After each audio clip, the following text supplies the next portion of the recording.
Happy Chinese New Year's, guys. I tried to learn this, how to say this on YouTube just now, but I already forgot. So, happy Chinese New Year, wherever you might be. For all my fans in Macau, Hong Kong, Taiwan, Tibet, Mongolia, and China, of course. Happy Chinese New Year to all of you guys.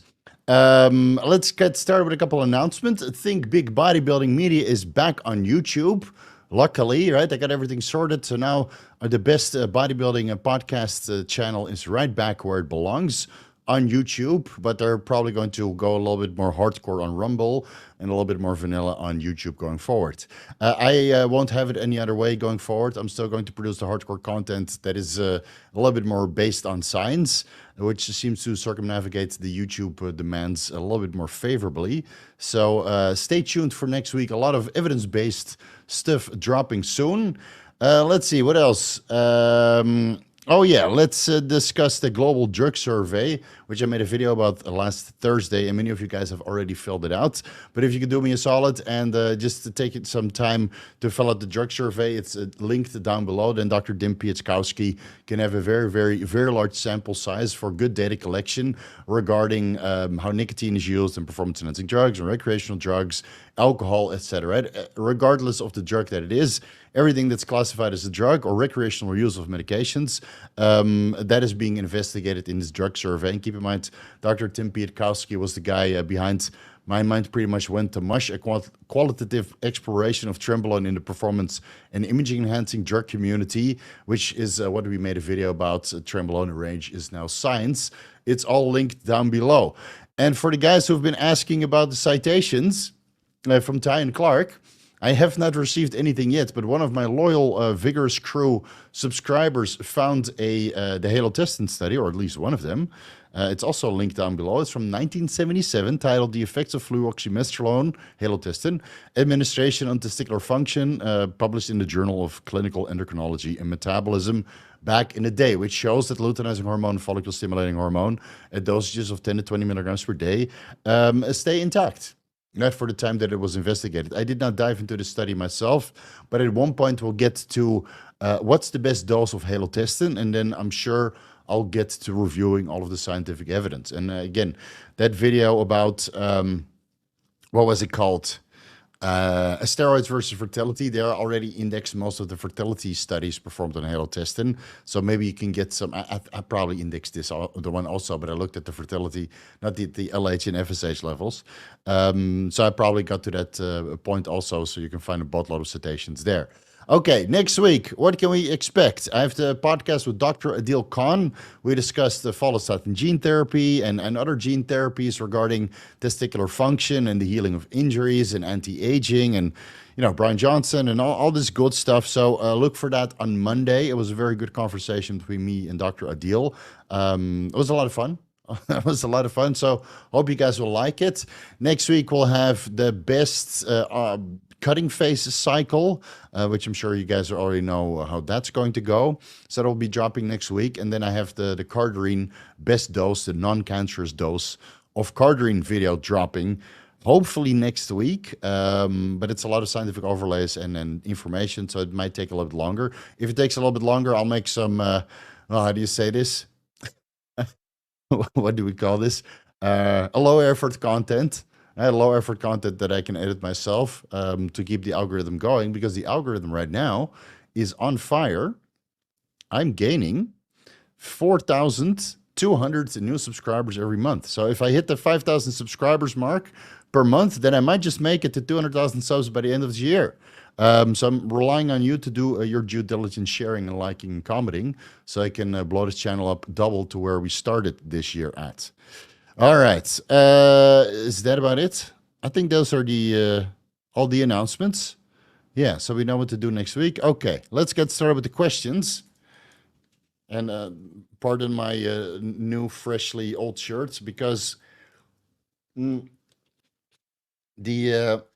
Big Lebowski Jedi Mind Tricks robe is way too hot. It's getting hotter by the day here in Thailand, so I might be rocking the psychedelic flower plants from Super Mario shirt instead. Or the fire plants. Yeah, fire plants. Okay. So we kind of answered this question already. No, Tyne Clark has been arguing with people in the comment section, which doesn't look good on him, but hopefully he can find those studies. Tyne, get on it, dude. Get on it. We need to see those studies. All right, let's get started. Nick Woodhouse. Hey, Steve, if running a cycle comprising of Sustanon, NPP, and Primo, is there a ratio you think would work best? Aromacin on hand if I need it, but hoping Primo keeps estradiol in favorable ranges. Let's see, a 1-to-1 ratio of Testo Primo. And then if you want, you can reduce your testosterone dose for the same amount of milligrams that you plan to add in the NPP.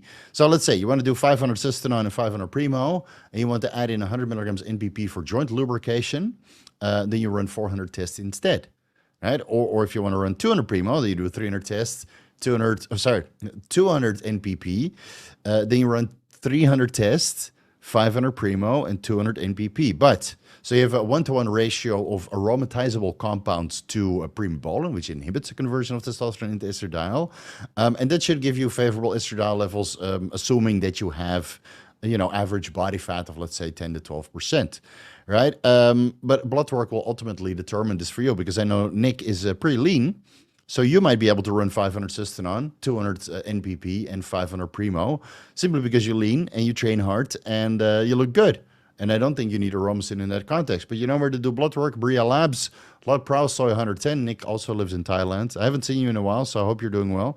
But I think if you keep your ratio 1-to-1 between aromatizable compounds and primobolan, then I don't think you need an AI. But keep it on hand, right? But doing your blood work, I mean, checking your serum estradiol levels is literally a couple hundred baht. So not the end of the world. All right, we had a couple membership questions. This one is a big one. From Jizz, he asks, estradiol 158 picomoles per liter, so that's slightly over the reference range. Progesterone, slightly over the reference range. Testosterone, 3 times out of the reference range. Free testosterone is pretty high because SHBG is single digits, pretty fucking low. Let's see, growth hormone is 2.2, so that's normal. IGF-1 is a little bit on the high side. That's the normal range, but he might be using growth hormone. Let's see. He's on 600 tests, 12.5 milligrams of aromacin every other day. Progesterone is considerably high after using Tren a couple months ago. I can't seem to lower it. I can't seem to get my SHBG up. Is 92 nanomoles per liter a good number for 600 tests? 3 times out of the reference range, so that would be 3,000. Actually, no. No, because I can get 2,500 to 2,800 nanograms per deciliter, which is basically also 3 times on the reference range on 1 ampule of testosterone. It's 200. Well, that's 300 milligrams. So, no, it sounds a little bit low. You should be a little bit higher. But keep in mind that maybe your lab doesn't detect more than 92 nanomoles per liter. So you have to see if there's a little dash there that says it's over 92 nanomoles per liter. Call the lab, ask what's the upper detectable range, because normal human beings don't have testosterone levels that high, and anything over 500 milligrams testosterone per week exogenously will probably make you hit the upper ceiling of what's detectable with conventional testing. So it could be that you're just, pushing against the cervix, so to say. All right. Let's see. Are these are my Natty, GH, and IGF-1 levels. Okay, so he's not taking anything as a baseline before starting GH. How are they? The conversion doesn't seem to correctly work, nanograms per milliliter. I'm also on 50 micrograms T3, but my TSH, T4, and T3 are all within reference range, so I'm assuming it's fake. Yeah, you might want to check your testosterone. And based on your T3 intake of 50 micrograms, that's not milligrams, but micrograms, right? Please tell me you're not running 50 milligrams of T3. You probably have a heart attack. But I would say that your T3 is fake, because T3 is known to increase sexual binding globulin, and your sexual binding globulin levels would not be 7 nanomoles per liter on 50 micrograms T3. So check out your source. Look for pharmaceutical grade stuff. Switch to Bayer Testiviron, Rotex Medica, or whatever else is pharmaceutical testosterone, and also switch to pharmaceutical T3. Abdi Ibrahim has pharmaceutical triiodothyronine. right? And in that case, I would only run 25 micrograms T3. So what can you do? In the meantime, maybe go to 250 milligrams testosterone per week. Right? Let your estradiol come down slightly within the reference range. Let your SHBG come up. Maybe you can do a single administration per week on a Tuesday or Thursday, whatever you prefer. Let me see, what is the lazy man's... Oh, that's not the correct... The lazy man's TRT protocol. I'll link that video down below. It seems like I'm linking that video every week. All right. On how to change your injection frequency to keep your estradiol the same, but allow your SHBG to come up. Add in some HCG. And regarding your progesterone, I'm not entirely sure. It could be that you're taking something that is inhibiting the metabolism of progesterone. Right? Look into the steroidogenesis inhibitors. Let me see. Why do you feel...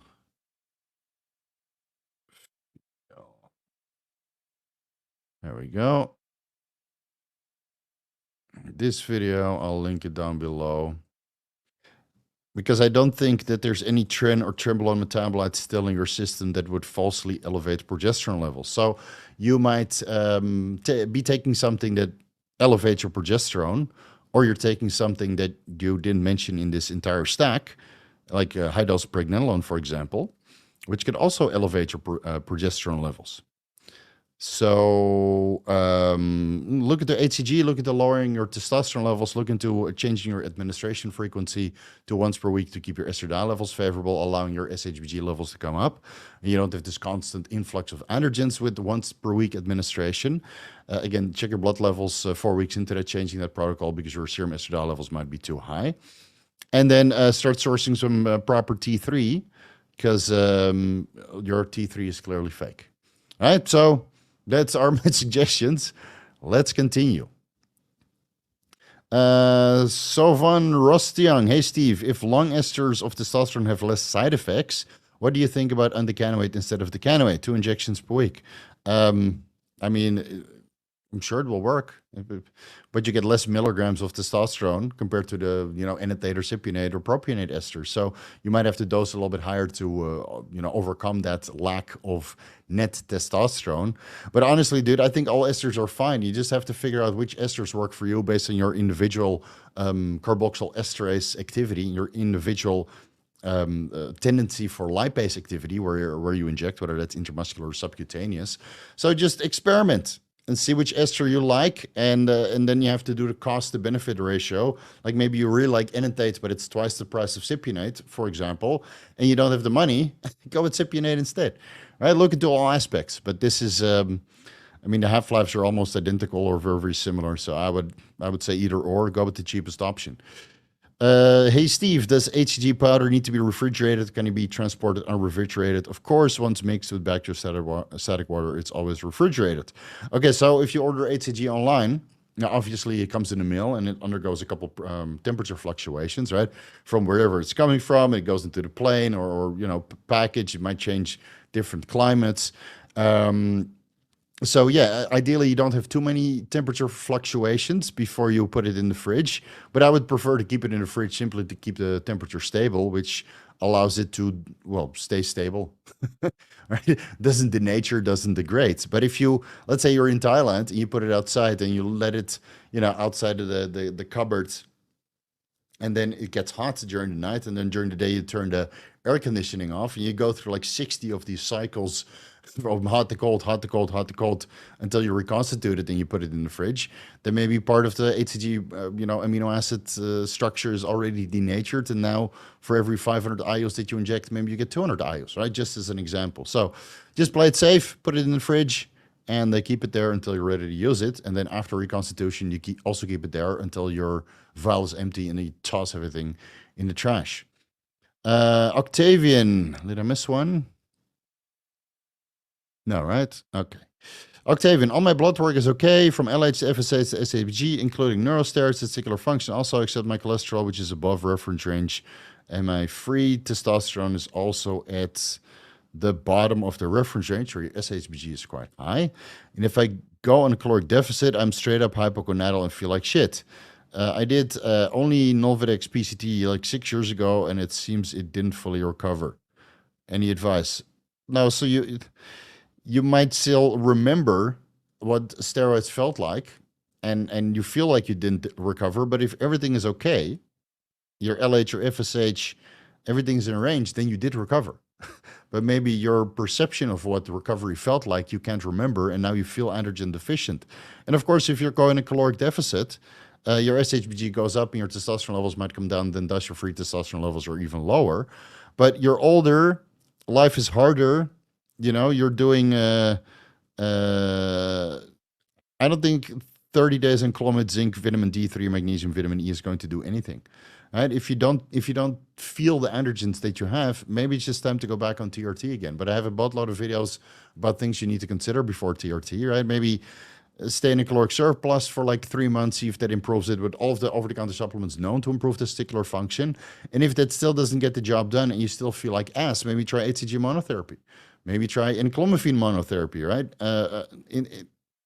Instead of trying to fix your HPTA, maybe you should just look at how you can fix, how you feel, and forgo the HPTA. Right? Do a semen analysis, free some semen, so you don't have to undergo that fucking lengthy recovery period afterwards. Because, I don't think I'd be functional right now without the HCG monotherapy, dude. I mean, the last time I did PCT a couple of years ago, my testosterone levels were 600, and I felt like fucking ass. I mean, I feel like ass now, but it's less. It's less like an ass. Plus, I still have some cannons, so it's not the end of the world. But back then, yeah, it's just once you go on cycle and you go natural, it doesn't matter what you do, it will never feel the same. It will never feel the same again. That's why most guys stay off or stay on and don't want to come off. That's why they're trying to reinvent the wheel and stay on TRT and to get their wife pregnant, and then whoop-de-doo, I got a daughter. Well, oxidative stress, bro. Jay Rodino asks, hey Steve, I've been on 30 milligrams Clomid for 60 days. Baseline LH was 3 milliIUs per milliliter, and baseline FSH 2.8. Now my LH dropped to 3.6, FSH 2.9. Total testosterone went up from 280 to 420. Any ideas why my test would go up, but my LH being lower than before? Would it be worthwhile to start 1,000 IUs HCG 3 times per week to get more testicular function? Thank you. All right, so in your case, let's see, 30 milligrams of Clomid for 60 days, but your LH and FSH levels are the same because it's a moment in time. So it could be that before your LH and FSH were 4 and 3, but then declined during the day. But now that you're on Clomid, maybe they're 3.5, 4, or the LH 3.5 to 4, and FSH is 3 or 4 throughout the entirety of the day because Clomid, not Nolvadex, is active the entire day that you take it, right? Because of its long half-life. So this is why you have the constant estrogen receptor blockade in the hypothalamus and the pituitary. Maybe LH and FSH levels never go higher than endogenously produced or than normal or baseline levels, but they stay elevated throughout the day. So instead of them being high in the morning and then tapering off, maybe there's just consistent the entire day. And this is why your testosterone went up, because you have continuous LH and FSH stimulation of the testicles. Right? Did your semen volume also go up? This would be also another indication that FSH levels are continuously elevated. Now, would you get more testosterone production out of 1,000 IUs HCG 3 times per week? I think so. It's worth a shot, but I would start at 250 IUs HCG for 1 or 2 weeks. Right, 250 IUs Monday, Wednesday, Friday, so that's 3 times per week for 1 or 2 weeks, and then 500 IUs. I've talked about this 1,000 times before, so let me just link the TRT videos again. I can't even remember. I have so many TRT videos. Oh yeah, try this before TRT. I got it in one go. Is this the one? Yeah, HCG versus Enclomiphene monotherapy. All right. I have remembered it well. So watch that video first about HCG monotherapy. And then obviously you're going to discontinue the clomiphene because you've already tried it for 2 months and you have the before and after blood work results. And we know that it, let's say 150% your testosterone from 280 to 420, baby. Yeah, so I think If you slowly build up your HCG dosages, maybe you end up at 1,000 IUs HCG 3 times a week. I think you can get at least 600 out of it. I'm on 820 right now. So that's 400 more than you. And I took a boatload of steroids back in the day, so maybe you can get the same. All right, let's get started with the super chats. Kasha, how often do you take a deload week and what does it consist of? Also, what are your thoughts on pendulum glucose controlled probiotics? I've never heard about that, but probiotics, if they come refrigerated, then they're good. And all these fancy probiotics, there's many companies that wanted to sponsor me, and then every time I ask them to send me a sample, they don't do it. So fuck them. I don't promote them because I want to use those probiotics first before I open my fucking mouth to promote a company. Now, you guys know which ones I'm talking about. All right, so... So if they come refrigerated, they're good. And otherwise, it's just a waste of money. And you're better off eating probiotic or prebiotic foods. Kimchi, sauerkraut, sushi, raw stuff works 10 times better. I schedule a deload every 6 to 8 weeks. I wanted to do a deload at the end of this month. So that's, I wanted to go for another 2 weeks and then do a deload from the 26th of Feb till the 1st of March. But yesterday I had to throw in the towel of my workout. I did my hamstring workout and then the doctors. And then I wanted to do stiff-legged deadlifts. And I was like, you know what? It's not going to happen. So I did a little bit of glutes and then some calves, and then I went home. So we're going to deload next week. So you'll feel it. You know, you can plan it every 6 weeks or 8 weeks. Sometimes you can go a little bit longer, and sometimes you go a little bit shorter. So I did my last deload, let's see, last week of December last year from the 25th to the 30th. Yeah. And then I started on January the 1st because, you know, starting chest on January the 1st. I mean, fuck yeah. And you got to see the pec pop. All right, I got 2 midgets lifting my pecs because I have no muscle. Anyways, how many weeks ago is that? It was at end of December, so that's 1, 2, 3, 4, 5, 6. Yeah, 6 weeks. 6 weeks now, so that's perfect timing, right? I thought I could go 8 weeks, but after 6 weeks, I have to throw in the towel. What does my deload consist of? Chilling the fuck out at home. I'm also going to fast next week, you know, to initiate a little bit of fat loss. So my deload is basically not going to gym and just eating vegetables to kind of clean my intestinal tract. But if you don't want to do a fast, right? I'm completely understanding because it's fucking hard, right? Only real men can fast and pussies cannot. So if you can't fast, don't do it, right? It's hard. I mean, that's not of this world anymore. It's too much effort, and you're going to go so catabolic, right? Whatever. So if you don't want to do that, do 50% intensity or 50% of the volume, whatever you prefer, right? You don't go to failure. You still go to the gym. You lift a little bit of weights because you're afraid of, muscle protein loss or volume loss and strength loss. But dude, I've taken so many deloads in my life. I can not eat for a week and not train for a week and just sit on my ass and do work and then go to the gym the next week. I'm just as strong. So, but that's me. That might not be you. So there are multiple ways to get the job done. Fred, go. Hey, Steve, I'm on 125 milligrams testosterone endothate every 3 days in off season. I also make good progress, but I have a lot of Tren E. Would you use something in the off season? I never used Tren. Okay, so the problem with Tren E is that it has a very long active life, right? It might stay in your system for 4 to 6 weeks, even after a single administration. So I would rather have you use Tren acetate to get some experience with it at a low dose of, let's say, 50 to 70 milligrams per week. I mean, in the off-season, you really don't need much Tren to help with IGF-1 sensitivity, nutrient partitioning, metabolic rate, et cetera, et cetera.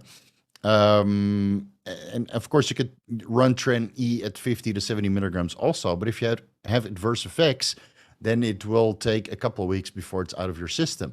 So how about you buy a vial of Tren acetate, run it for a month at 50 to 70 milligrams per week. You are probably going to run 70 milligrams because you think more is better, right? Go for it. Go for it. It's your body, your responsibility. I would run 50 milligrams, but if you want to go with 70, be my guest. If you run it for a month and you have no adverse effects, feel free to switch to Tren E, right? Or finish the vial of Tren acetate Because if it's 70 milligrams, well, shit. If it's 100 milligrams for 1 milliliter and you run 70 milligrams, 1,000 divided by 70, then you have 14 weeks. Shit, now you can never get rid of that Tren E. Well, send it to me. I'll take care of it for you. Yeah, send it to Thailand. I'll run that Tren E when my wife is pregnant, and I will not run 70 milligrams. I'll run 150. Yeah, no way. My wife will divorce me. But yeah, so the problem is with Tren E is it just stays in your system a long time, so you might get an adverse effect. All right, let's see if I missed any member questions. Love the shirts. Yeah, this is my favorite shirt. I wish I could buy more. It's from Elite Grips. Oh, other side. It's from Elite Grips. And I was never able to find a shop that sells this brand. I looked all over the interwebs. It's a brand from Japan. It's apparently it's for baseball or something. I found this somewhere in the discount. It was like 1,500 baht. So that's what, $50 or something. Saw it from the corner of my eye. I'm like, yes, mine. Oh, it fits. Fuck yeah. Do we have another one? Nope. So now this one is precious. It only comes out at special moments because I will never be able to replace this one. All right. Yeah, everybody says epic shirt. Thank guys. Love this thing. Marco Marcel. Hey, Steve. On my last blood work while on TRT Plus, everything was good except my ferritin levels were low. Should I implement something while off PEDs now, next blood work after PCT? Add more beef, but you also have to look into your serum iron levels. Ferritin is just a transporter. Serum iron levels is, what you're after. So if it's low, it could be that you're in a tremendous low inflammatory state, but it could also mean that your liver enzymes, or your iron stores in the liver and other parts of the body are low, and thus you might be anemic, right? But ferritin by itself being low, that doesn't really mean anything. You have to look into other blood work markers to really determine what is going on. So I would say add some more beef to your diet, and then check it again after PCT. But if you're doing TRT plus, why are you doing PCT? Right? TRT is replacement, and if you need replacement, then PCT obviously is not going to work, right? So are you on a cycle for fun, or are you on TRT for medical reasons? Right? There's a difference here, guys.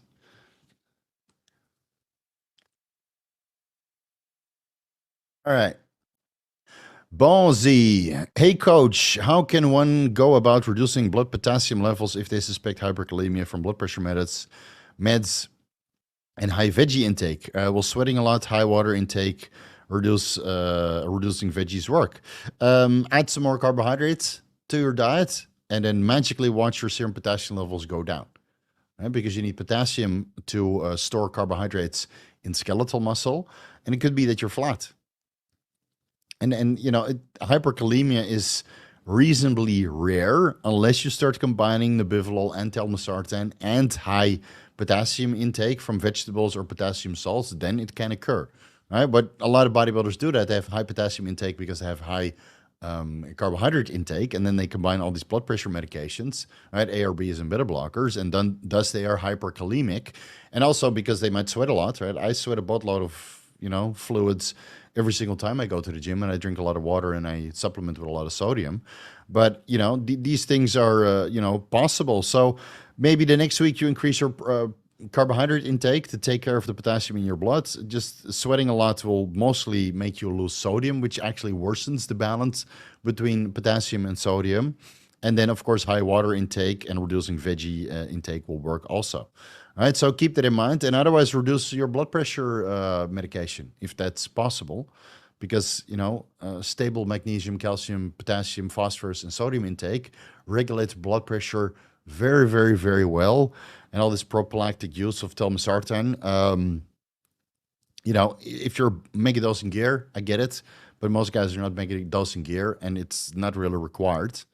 Right? You just need to eat a little bit better.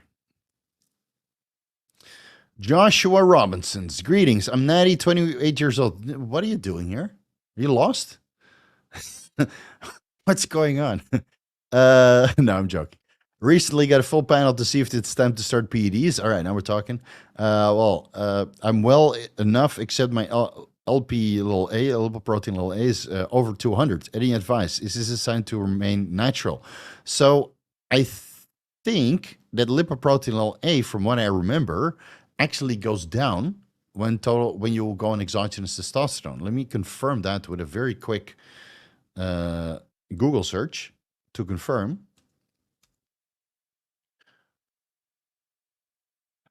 Here, testosterone decreases lipoprotein in men. Lipoprotein little a in men. And this study is from 1969, so it's not too old. Let me link it down below. It's right underneath the effects of fluoxymesterone administration on testicular function. So I was correct there. And I think there's several other studies that show this. Average lipoprotein little a values decreased by 37% during testosterone alone and by 28% when testosterone and testolactone were combined. Now, testolactone is no longer available. So, you know, if you want to use something else to, what testolactone was that? Yeah, steroidal aromatase inhibitor. It's no longer available. So use aromasin instead. So if you keep just testosterone in there, then lipoprotein little a might decrease by 37%. Can't remember what the reference range is, but maybe that's enough to get your lipoprotein little a in favorable ranges. And what else decreased it? I think cardarine reduced it. I just finished that cardarine study, but I briefly glanced over all the beneficial effects because it just had an index of all the scientific evidence. Oh, wait a minute. I have the notes right here. Guess I finished it today. Let me scroll through my notes.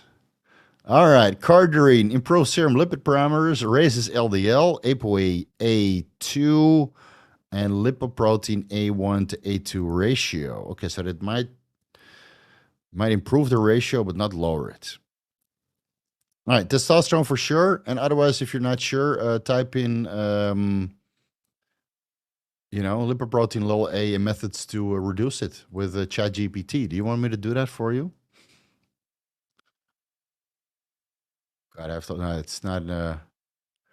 I don't have the login on this laptop. Anyway, I'm sure ChatGPT will know, but testosterone will get it down. Where are we?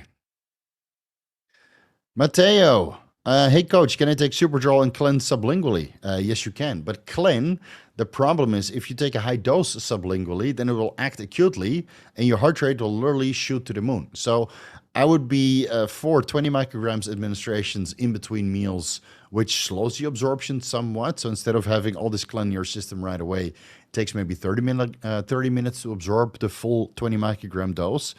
Superdrol, yes. Doesn't have any, tremendous strain in your heart if you take that acutely sublingually. But Clen, man, I would rather inject it in the form of Helios with yohimbine or Rolsine instead of taking that sublingually. I know, it would be too much heart palpitation for me, honestly.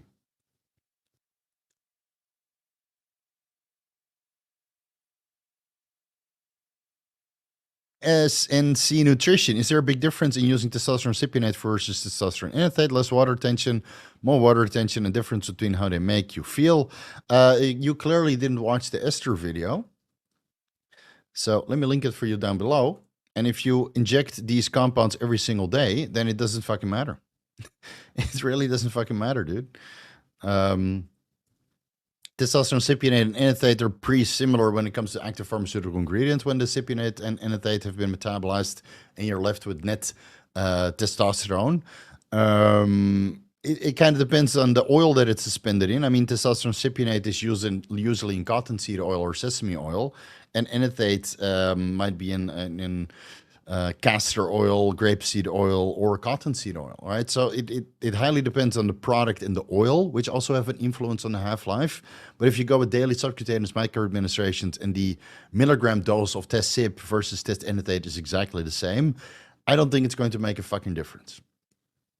But some people report that they feel better on cyp, and some people report that they feel better on enanthate. So try cyp for a month, try enanthate for a month, then make a cost analysis to benefits, right? Benefits to costs, and then you see which one you like. Which one is more accessible.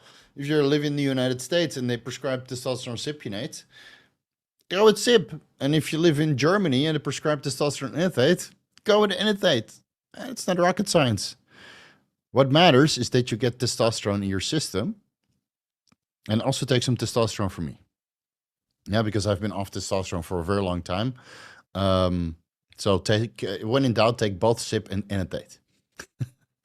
Andrew, anytime total testosterone goes over 1500 nanograms per deciliter with estradiol 50 picograms per milliliter, I'm a ball of anabolic anxiety. Oh, holy shit. Other than complaining about my emotional stability, what advice would you give to manage mental side effects? Lower E2, lower overall dose? I think the androgen burden is just too high for you. Look into GABA. Maybe the sympathetic drive is a little bit too high. Maybe you need to use some GABA supplementation in the morning or evening to bring your anxiety down. Maybe your glutamine levels are too high. Maybe your dopamine levels are too high, right? You need to lower the excitability and maybe daily subcutaneous microadministrations to get the anxiety under control. I'll link the TRT insomnia video, which describes that very, very well. Why do I have so many videos on every topic? And sleep on TRT. There's the one. Wait a minute, that thumbnail's fucking epic. This is the one where I still had subtitles. Well, thank God we don't have to do those anymore. Insomnia on TRT. Watch it. It's linked down below. Long story short, inject your testosterone subcutaneously every morning, right when you wake up. So the peaks of the testosterone have been metabolized by the time you go to bed. And then, of course, the anxiety can get worse if you don't have good sleep quality. Now, if you want to improve your sleep quality and lower the anxiety at the same time, take some GABA. 500 milligrams, 1,000, 2,000, 3,000 milligrams GABA before bed. Look into L-theanine, look into saffron extract. All these over-the-counter supplements are known to improve mood and reduce anxiety. And otherwise you need to lower the dose. You don't have to lower the E2. I don't think it's E2 related.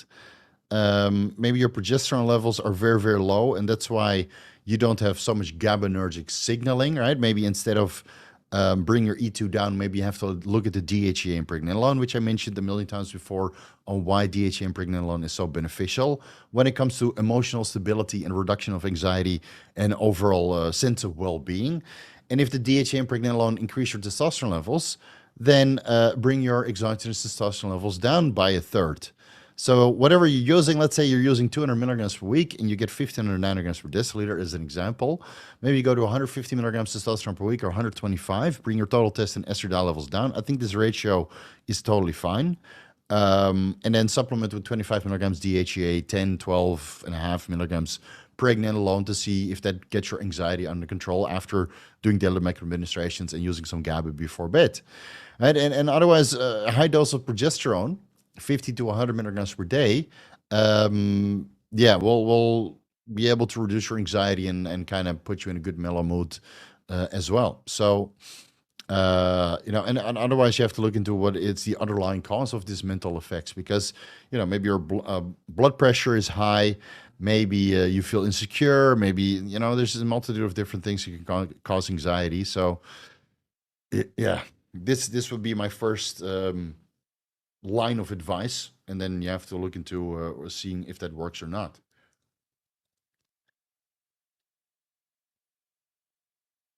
Will you ever try mint, Steve? Yeah, maybe after I have some kids. Maybe after I have some kids, but not for now. 50 milligrams of mint, I would like to try it though. Then again, I'm getting fucking old. And I'm happy being 100 kilos. So I think I only need TRT to get to 100 kilos. I'm 96 kilos now. So if I take mint or even 50, 70 milligrams of Tren, I'll be 110 kilos again. Easy. So I don't think I need it, but never say never, right? BMX Shark, Anavar only 30 milligrams per day and tamoxifen 20 milligrams per day for 3 months. No. No, no, no, no, no, no, no. Watch the Anavar video, because apparently you don't need, well, on 30 milligrams you might need Nolvadex, but I already explained how to do oral only cycles, and Nolvadex is not one of them. But you could try it, man. Do it if you want to reinvent the wheel, right? Questions like this is usually coming from people who have already made up their mind, and then they want me to verify it for them, which I'm not going to do, but you're probably still going to do it. So I would say no, but if you want to go for it, dude. I'm not going to stop you. Carlin, how long does T4 need to build up in the blood? Because 100 micrograms gave me a TSH of 1.39, free T3. I like it. I love it when you guys don't include the ranges. My thyroid values was higher without the T4.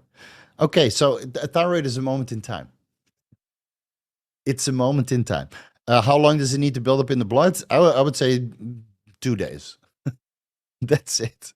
So again, it's a moment in time. If your thyroid values were higher, which thyroid values are we talking about? Are we talking about thyroid stimulating hormone being higher? Well, then it's very logical that thyroid stimulating hormone comes down because now you're supplementing with T4, which ultimately increases T3 levels, which have a suppressive effect on your thyroid stimulating hormone. And free T4 and free T3 can change all the time because your thyroid binding globulins might come up and down depending on your serum sex hormone levels and your exogenous use of thyroid medication and exogenous use of other compounds. So, guys, if you send me your blood work, just be inclusive because I can't really do much with this. So yeah, that's all I can really say about it. Which thyroid hormones were higher? That T4 were higher and now it's lower. Could be a moment in time. Could be a moment in time. Maybe you added in the growth hormone at the same time you added in the T4, and the increased conversion altered your thyroid parameters, right? I mean, guys, give me the total fucking picture. Johnny Gallardo, hey Steve, how long does it take that estradiol is decreasing by itself? It takes about 2 to 4 weeks. Dropped my TRT from 140 per week to 105 per week because my estradiol was 95. Can't get an AI before next week, maybe even not necessary. Is this 95 picograms per milliliter? Right, I'm assuming not a picomoles per liter. That would be just a low number or within the reference range number. This reference range I do know off the top of my head. Let's see. So, I would just keep it the fucking same because even if the AI doesn't arrive in a week, you will only have elevated estradiol levels for another week, maybe 3 weeks. Because as soon as you add in the AI, all of the excess estradiol will slowly metabolize over the next 2 weeks, and now you're preventing or reducing the conversion of testosterone into estradiol with consecutive exogenous testosterone administration. So I would just keep it the same, man. I would just keep it the same and enjoy this fucking exacerbated libido that you probably have. And don't play too much with your nipples. Looking for gyno that isn't there yet, because the more you play with your nipples, the more inflammation you create, and then before you know it, you start squirting milk, and you look like one of those OnlyFans models. So just leave it alone. Just leave it alone, please. Happy Chinese New Year, Steve. When email list is out. Okay, so I did in between all the preparations for videos and editing and consultations and playing with my cats and my wife, I have been reviewing the various email marketing platforms, but I haven't really settled on which one I want to use yet. So I asked my wife for a second opinion. She will check it out next week. And since I'll be fasting and not going to the gym next week, hopefully I can set it up. But I was a little bit overwhelmed by how many email marketing platforms are out there nowadays. So I'm not decided between MailChimp and what was that other one called? I really like that one, but it was expensive. Man, I didn't bookmark it here.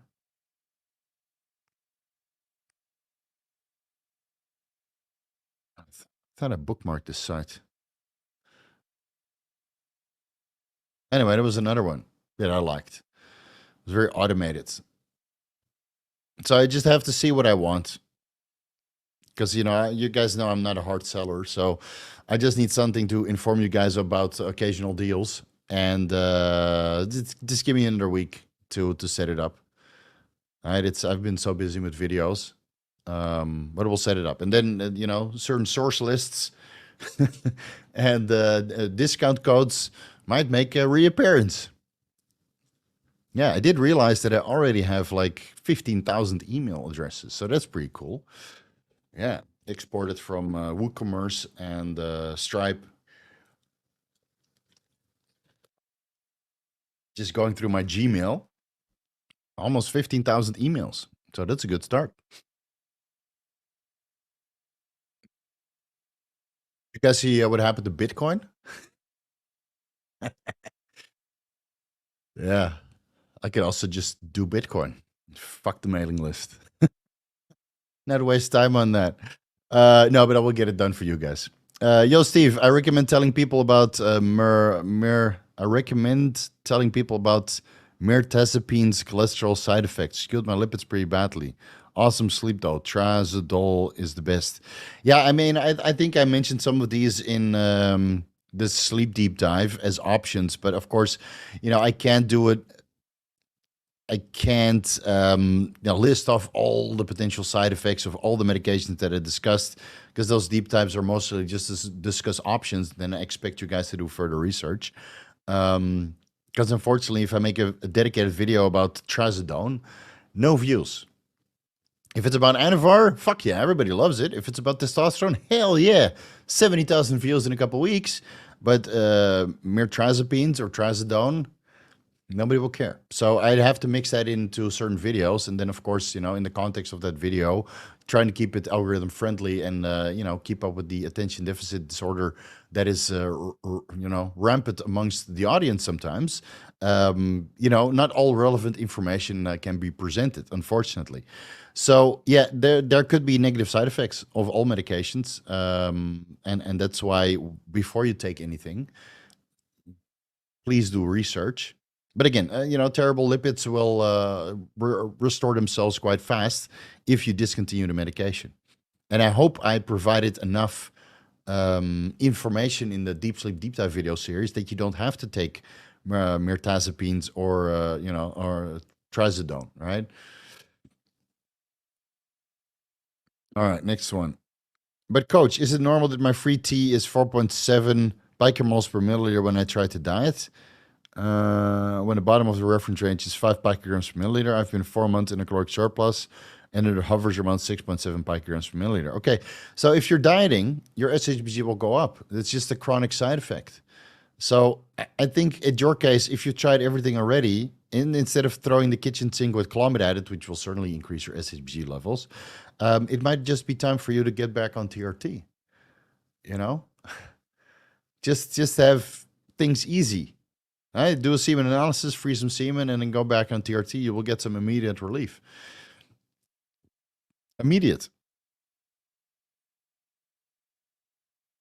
Mm, yeah, I thought so. Yeah, MailChimp will cause problems. I really need to do proper research. Well, I do know people who use MailChimp, and they recommend supplements and that kind of shit. So anyway, I'll figure it out. Hey, coach, I've been a Natty arm wrestler for 5 years, and I want to start PEDs for strength and tendons, which I have injured a lot. Is 250 milligrams nandrolone per week a good start? And I want to mess up my hormones if possible. Okay. Well, you clearly have not done your research. So, exogenous testosterone and 50 milligrams of nandrolone per week will certainly mess up your hormones. It might be even too high of a start. So, watch all the TRT videos. There are many. How to self-prescribe your own TRT? Where is it? Man,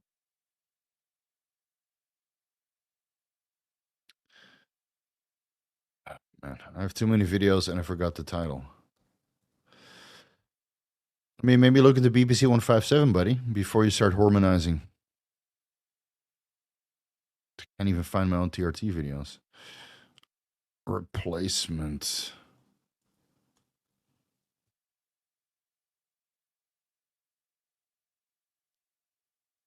Is it before your first steroid cycle?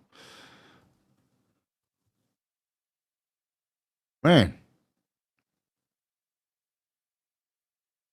Oh, yeah. First cycle for dummies. That's the one. Is this the one? Let me check my timestamps. Ah, yeah. This is the one. Here, this one will teach you exactly how to. It's linked down below. Teach you exactly how to set up your TRT. I don't agree with this protocol. Maybe start with 150 milligrams of test per week. Or do, if you want PEDs for strength and tendons, which I have injured a lot, I would not. 150 tests, 20 milligrams Inovar and BBC 157 to heal up first, right? Or TB 500. I have videos about this also. Let me link it down below, might as well, while we're fucking at it.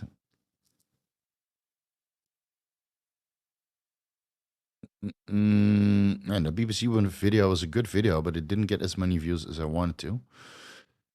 Let's see how the Cardarine video does. Otherwise, I'm just going to do steroids. People say you shouldn't care about the views, but listen, when you spend an entire week on PubMed and, let go of other things, and then people don't watch it, yeah, it feels a little bit disappointing. All right, anyway, so TRT test, HCG alongside of it because you don't want to mess up your hormones.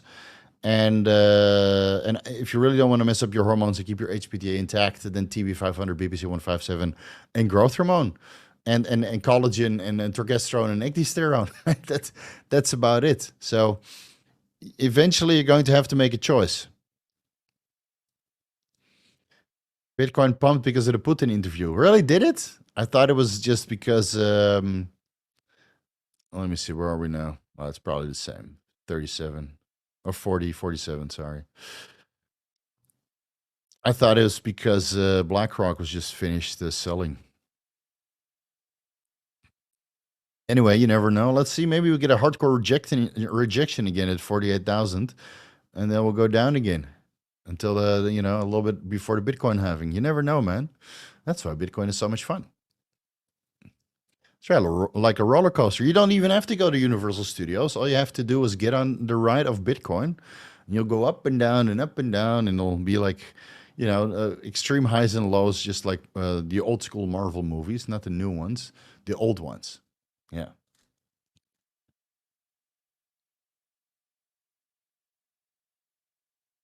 Oscar Sapp. Hey, Steve, how's it going? Same as always. Got my bloods done this week. Everything is in range except my ALT, which is 104, which is 50 points above the reference range. Is this worrisome? Getting my cysteine checked now. Yeah, you're probably going to die. Good luck. No, it could be from training intensity. So if you're worried about your ALT and AST enzymes being elevated and you're not entirely sure where it's coming from, you didn't mention anything about taking drugs, performance-enhancing drugs, or recreational drugs, then it could be elevated from training because ALT and AST liver enzymes can be elevated from training as well because these enzymes, these transaminases, aminotransferases are also found in skeletal muscle. So if you train hard, they might leak from skeletal muscle, giving you a false positive for elevated liver enzymes. If you want to circumvent that, take a week off from the gym and see how high they truly are, right? So is it worrisome for now? Not really. If your gamma GT levels are in range, I would say that it's good. If your triglyceride levels are in range, it would be good. But again, if your liver enzymes are chronically elevated and they're elevated even after you take a week off from the gym, then there might be something wrong with your liver, including non-alcoholic fatty liver disease. So yeah, it could be a multiple different things. But for now, I would say training intensity. Dalmatov. Hey, Steve, 6 weeks and 500 milligrams pharmaceutical Sustanon a week, 2 shots. Enjoy that systemic inflammation from the arachis oil, bro. Now it's time to do blood work. The day after the injection, which you recommend? Thank you. Yes. So you inject, let's say Monday, Friday, you do your 1 cc shot. Then Saturday morning, you go in for blood work. And please check your homocysteine levels, C-reactive protein, neutrophil to lymphocyte ratio, and ferritin levels to see if the arachis oil that you get from the pharmaceutical Sustanon is causing you systemic inflammation. It's not causing that in everybody, but in some individuals. And if your CRP is elevated, then guess what? Send your Sustanon to me. I'll take care of it for you. And then source some testosterone enanthate or cypionate or another pharmaceutical brand and product somewhere, somewhere else. Yeah. It sucks, man. The more you know, the less drugs you can take. And I hate to be the one that brings the bad news, but, I'm cursed with knowledge and I'm transferring it to you guys. Is Coach going to watch the new Shogun TV series? I was not aware. And I'm looking for something new to watch. But I will be watching Dune in 2 weeks. Yeah. Yeah. That's going to be fun. Johnny Gallardo, and again, to the topic of AIs first necessary or not while decreasing the dose. Yes. Estradiol, 95 micrograms per milliliter, reference range 11 to 44. Feeling really bad, brain fog, moodiness. Let's see, what else did you ask back then?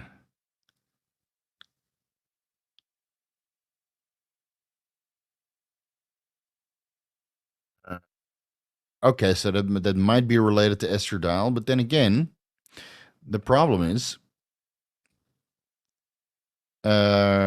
brain fog, feeling really bad, moodiness. That can also come from systemic inflammation or being overtrained, or just leading into a little bit of sickness.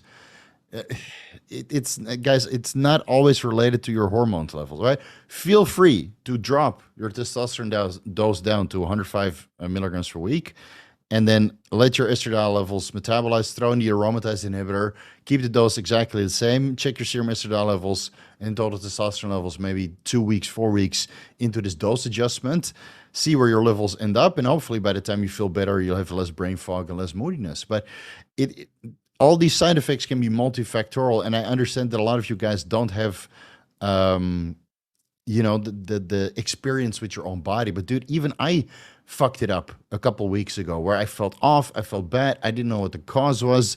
I looked through all my entire protocol and supplement. I even asked you guys. I got a couple good recommendations, and for me, it was as simple as removing a couple supplements and reducing the training volume and eating a little bit more food, right? So it's not always the hormones. It's not always the hormone. So please just address it from every angle possible. Feel free to reduce the dose and throw in an aromatase inhibitor, but it might not resolve it. And then you need to look somewhere else,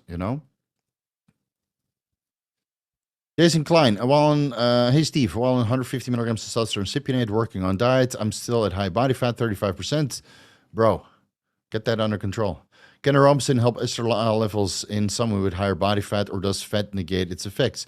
No, it will certainly lower serum estradiol levels, because if you're on 150 test cypionate, but at this high body fat, you might get pretty high estradiol levels. So I would advise a little bit of aromatase. Ideally, you get your body fat levels down before you add in the testosterone, but you're already on the test SIP, so now you have to control it with aromatase. 6.25 milligrams, let's say 3 times a week alongside your testosterone cypionate administrations, 50 milligrams Monday, Wednesday, Friday. And then check your blood work levels 4 weeks into it to see if you need more aromatase, right? You don't want to overshoot to the point you get dry skin and creaky joints and zero libido and problems with your eyes, and you're irritable. Right, so slowly build that up, because at this high of a body fat, we know that increased aromatization is occurring, but we don't know how much, and I don't know what your serum estradiol levels are right now.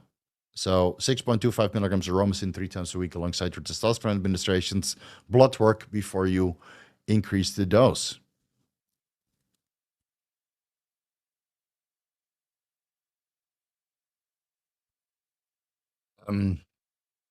Asking for programmer recommended this last week. Yeah, the dihexa. I like it. Okay, good. I'm surprised. I'm surprised it worked. No, I'm happy that it worked. Let's see. Did you try the Noopept? Did I recommend Noopept? I think I did, right? Dihexa and Noopept for neurogenesis and reaction time, and Adderall, right? But that's, of course, a little bit off-label.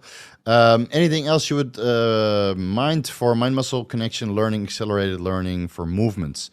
Subs. Okay, so Noopept, alpha GPC, uridine 5 monophosphate. And again, I discuss alpha GPC and uridine 5 monophosphate in the Entrepreneur Deep Dive video series. But dude, feel free to just buy Gorilla Mind to Respawn. I have a discount code down below, code Vigorous. Get yourself 10% off.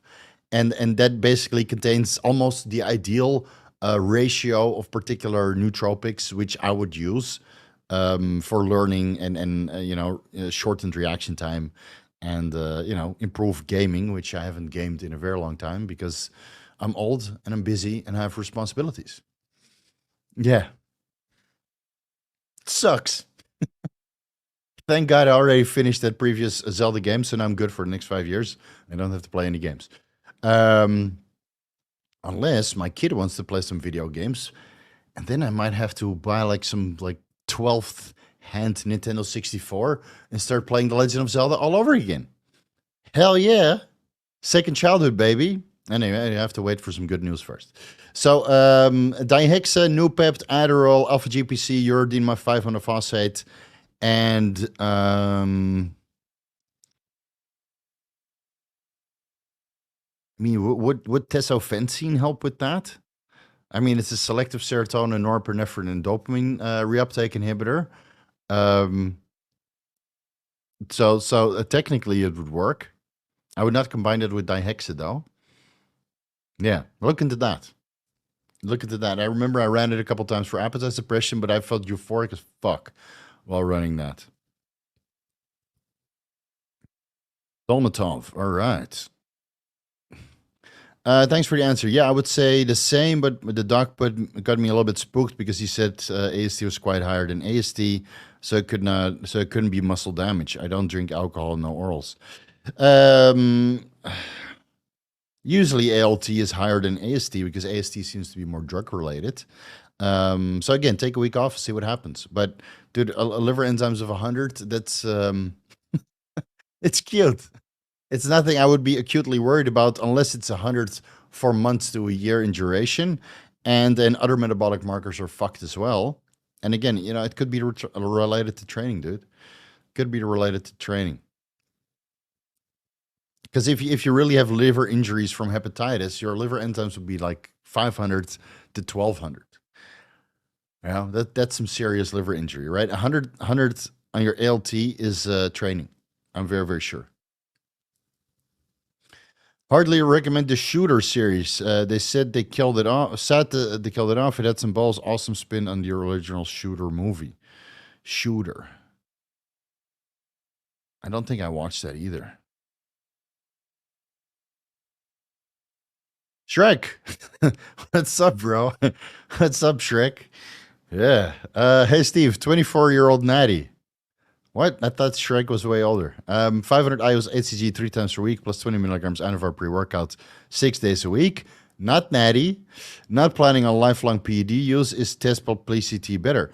No, I mean, so this doesn't qualify you to be called a Natty anymore. So you're punching in your Natty cards with the 500 IUs HCG 3 times per week and 20 milligrams Anavar pre-workout 6 days a week.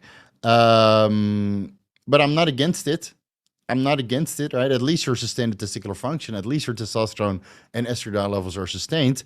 At least you're not doing a dirty fucking Anavar only cycle, even though I gave you guys scientific evidence to support it, even though I'm not for it, right? So you would still need to do a PCT on this protocol if you want to come off, which I do recommend you to come off a couple times before you start going on the TRT train like all the old farts. Because at 24 years old, or maybe you're 25 by that time that you come off, your HPTA should bounce back. My HPTA bounced back beautifully when I was 26 years old and I came off for a year. So maybe try this first. Do this for 6 weeks, 12 weeks. Then take the HCG out, add in the testosterone, see how you feel on testosterone solo, then add in the HCG back in to sustain testicular function, because if you like testosterone, you're going to be on testosterone for a while. Cycle the Anavar in and out, and then look into growth hormone and other stuff, and then start mutating, It's, yeah, but you're not Natty anymore, man. You punched in that card. Hopefully you don't look like Shrek, because that's way too high body fat for, to start juicing. Sofa King, a Legend of Zelda Ocarina of Time, greatest game of all time. Yes, very, very true. Very, very true. Pulling out the sword figuratively and then growing up. Yeah. Yeah, manly tears. You don't find that in Breath of the Wild or Tears of the Kingdom. That's just fucking Minecraft. All right, Vigor Steve for president 2024, but which country though? Which country though? Well, it's election year. I hope you guys pick a little bit better this time. Yeah, do the Kennedy. Maybe you can be pro TRT. The year is, well, it doesn't have to be 2035, dude.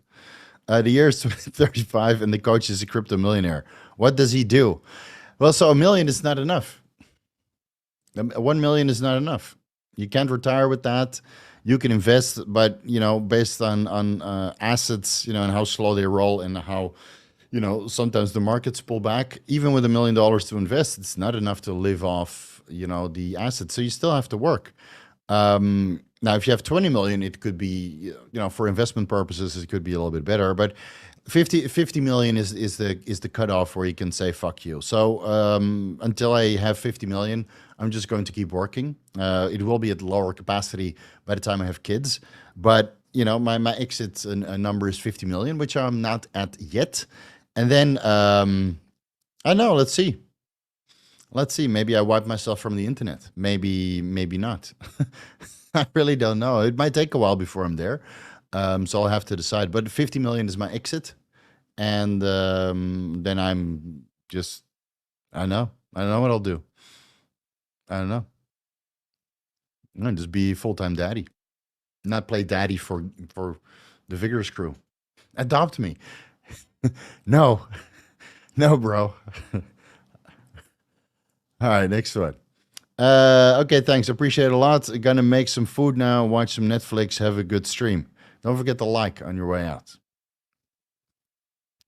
Ines, another arm wrestler here, Steve. Okay, what's going on? Says 70, 80 milligrams testosterone, daily injections, 5 milligrams of Anavar.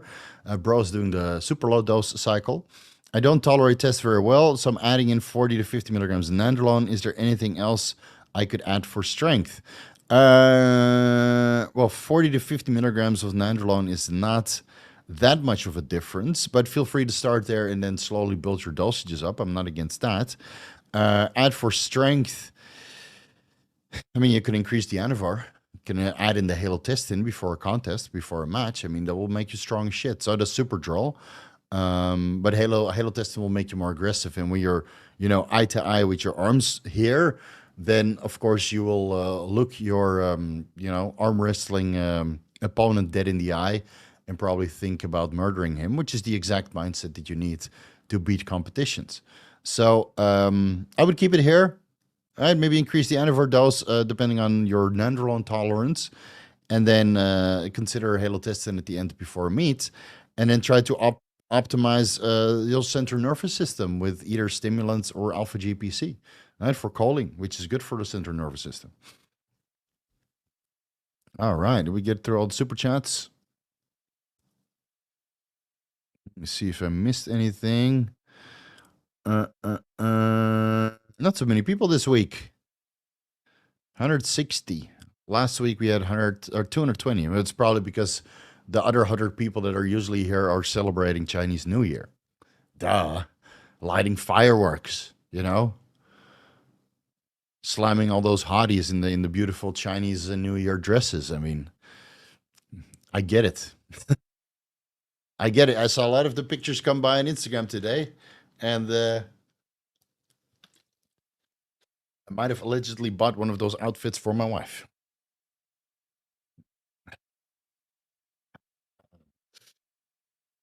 Yeah. Oh, yeah. Thai Bot Millionaire movie about...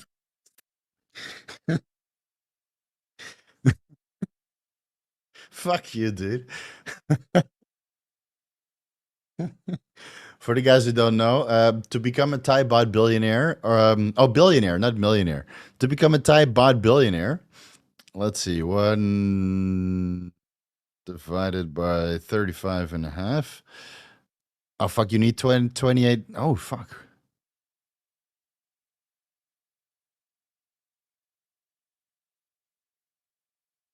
Well, you made me realize something, that I'm not far off. Well, stay tuned. Maybe that movie will come in 2 years. Maybe that movie will come in 2 years. A biopic. Jesus. Oh, man. I've got enough exposure. Jonathan Joestar. Mudada. Ahoy, Steve. Here's one most people would probably be ashamed to ask. Oh, here we go. Have you ever had an issue with hemorrhoids on a cycle blasting cruising? Curious if it's predisposition to fluctuating hormone levels. No, I've never had hemorrhoids. But did I? No, I don't think so. Maybe once or twice. Maybe once or twice, but not to the point that they're bulging and you need to apply a preparation H or other hemorrhoid cream. But yeah, it could be from increased blood pressure. It could be from increased, squats, deadlifts, leg presses, or anything else where you have to wear a belt and you're kind of, pressing against the belt and you're so full with food that you're literally pressing your asshole, well, your fucking butthole out and you're causing a hemorrhoid. And if that happens, if your blood pressure is too high and you're doing heavy lifts, then maybe take some time off and use a blood pressure medication and fast for like a couple days to allow those hemorrhoids to heal. Because the problem with hemorrhoids is, if you shit a lot, then you're kind of aggravating that area and you're, breaking it up and then you're constantly bleeding and constantly bleeding, constantly bleeding. So I actually know a guy here in Thailand who had hemorrhoids for like 3 months straight and his hemoglobin was like 12 and his hematocrit was like 36%. Yeah, he left it underdressed. Stupid. I was like, dude, why you look so fucking pale? So yeah, well, I have these hemorrhoids. So I took him to the hospital, check his, hematocrit stuff, and then I told him to, take some fucking EPO, which he did get to the hospital. So, because he was fucking anoremic, or not anoremic. Fuck, that's with the, that's the wrong term. That's if you don't have your period. He did have a period, but coming from his asshole. So, but it's, how do you call it? Anemic? Jesus fucking Christ! Oh, oh my God, it's late. He was anemic, not anoremic.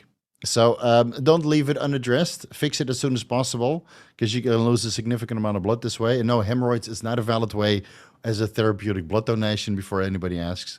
Okay, God, I'm sure there will be one guy's asking, "Oh, can I give myself hemorrhoids because I can't do a therapeutic phlebotomy?" Ugh. Yeah. Predisposition, I don't think so. Not fluctuating hormone levels. It's probably training intensity and blood pressure.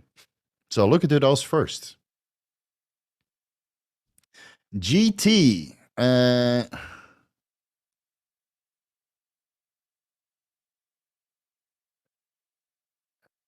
Which fucking temple is that?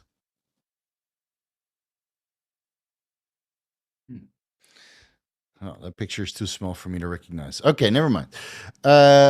Steve, how are you? I'm good. On 190 milligrams testosterone enanthate per week right now. Let's see, total testosterone 966 nanograms per deciliter. Okay, and then that's after 500 milligrams test, 150 Tren ACE for 3 months ago. How to fix triglycerides, 109 milligrams per deciliter, HDL 27, LDL ASAP. Daily fasted cardio, carnitine, cardarine. Again, I'll release a somewhat deep dive next week about cardarine. I keep the dose low because the higher dosages might cause cancer. Yeah, the dose is the poison. And eat a little bit better, obviously. Get off the growth hormone secretagogues and use ezetimibe, daily fasted cardio, berberine, citrus bergamot, and fish oil to get your HDL and LDL more favorable. Yeah. Right? Use the timestamps to come back because you wanted to fix it fast, so I gave it to you fast and hard and deep.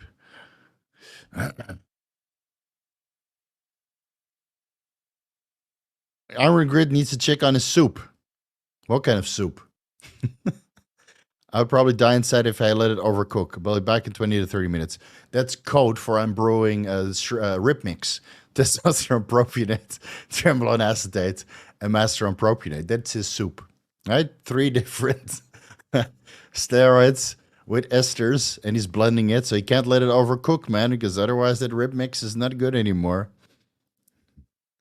Yeah, overboil. Yeah, all your steroids are going to evaporate. Oh no.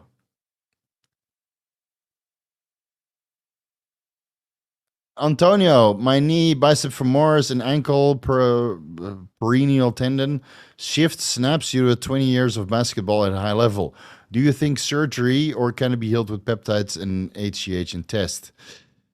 Shifts snaps. Not sure. I'm not sure. I would discuss that with an ortho. Is that the right one? A specialist. Let's just put it that way. Discuss it with a specialist. Do an MRI. See how the tendons and connective tissue and the cartilage and how that all looks. Because if it's a cartilage issue, you might need PRP or stem cells or something else, or right hyaluronic acid injections. And if it's tendon related, you might be able to get away with BPC 157, TB 500 growth hormone, and maybe, excuse me, maybe Anavar. So diagnose it first and then look for potential treatments. And you might require surgery, but I don't know what the severity of the injury is. And if it's 20 years of wear and tear from a basketball at high level, then it's probably a lot of wear and tear. And it might require surgery or some sort of stem cells, or PRP, right? There's multiple different treatments, but it highly depends on the injury and how you need to, or how bad it is and how you need to resolve that. But in most cases, after surgery and after treatments, BPC 157 and TB 500 and growth hormone and Anavar and collagen supplements should offer some increased healing of the surgery or the injury afterwards. Yeah. Natalia, oh, we have to pay you to answer questions. Kind of gay, but okay. No, unfortunately, there's a lot of paying members and a lot of super chats, and I just answered them back to back. And since they are back to back, I barely get to answer other questions. I just happen to see this ones because there's one super chat here, one super chat there, and one super chat here. So don't hate the player, hate the game. Malfredo, or Malfredo, here it is. Had libido issues. Saw your HCG therapy video. Labs prior total testosterone 733. Oh, that's pretty high. Free testosterone 27 picograms per milliliter. SPG 62. Started 500 IOs 3 times a week, and bang, libido is back. Thank you. No more Cialis. What's next for me? Keep running that, and then pull the plug, you fucking pussy, and get on the TRT train. but clearly you don't need it. Clearly, you don't need it. Your total testosterone is 733 nanograms per deciliter. So, I don't know. Start the HCG 3 times a week. If you like it, your libido is back and you get increased testosterone levels, run this protocol for a while to check where your testosterone levels ended up and what happened to your estradiol and SHBG, and then decide for yourself what the next step is, right? Maybe HCG monotherapy is good for you.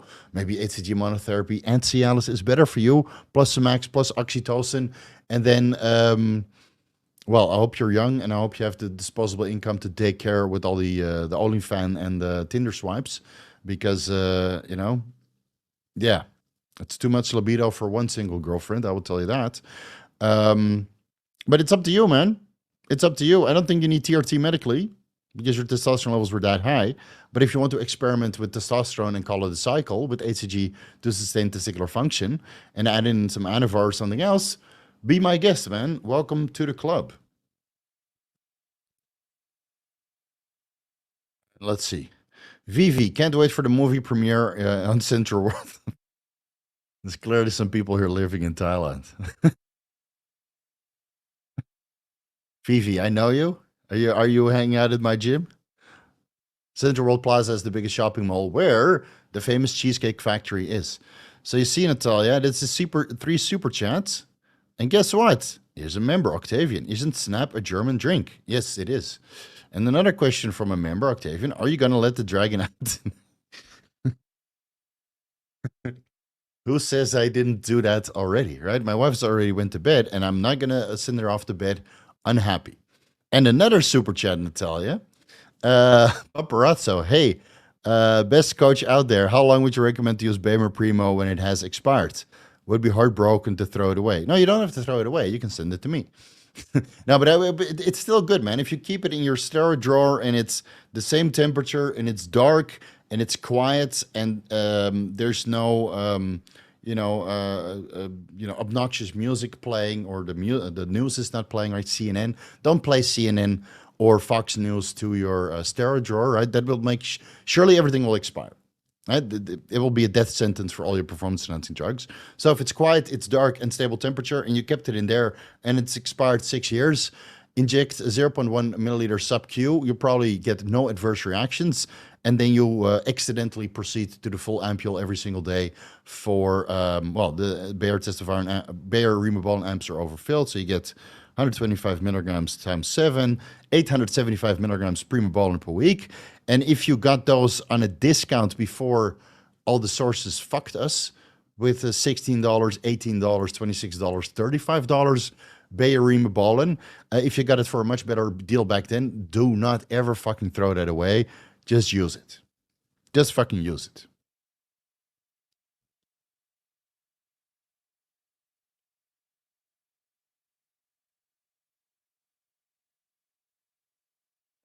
So yeah, well, I watched all your videos, and even though I'm not paying, I still support you and show you my love, baby.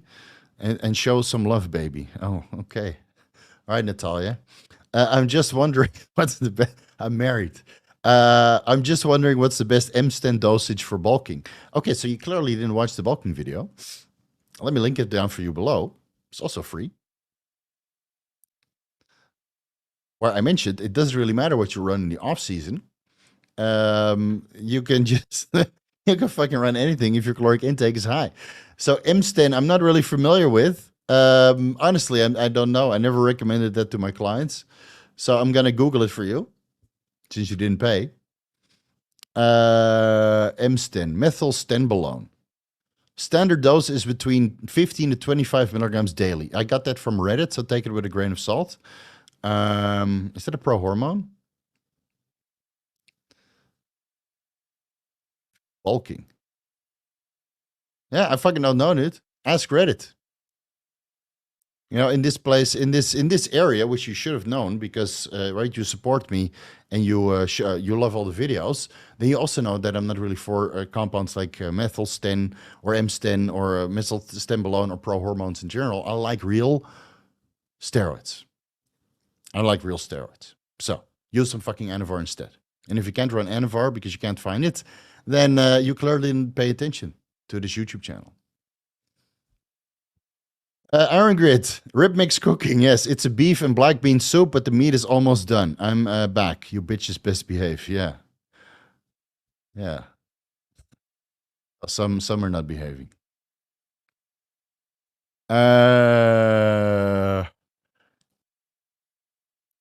I think my roommates would kill me if I start brewing PEDs purely due to the awful smelly brewing it makes. There's a reason most labs stink of cat piss and raw smell.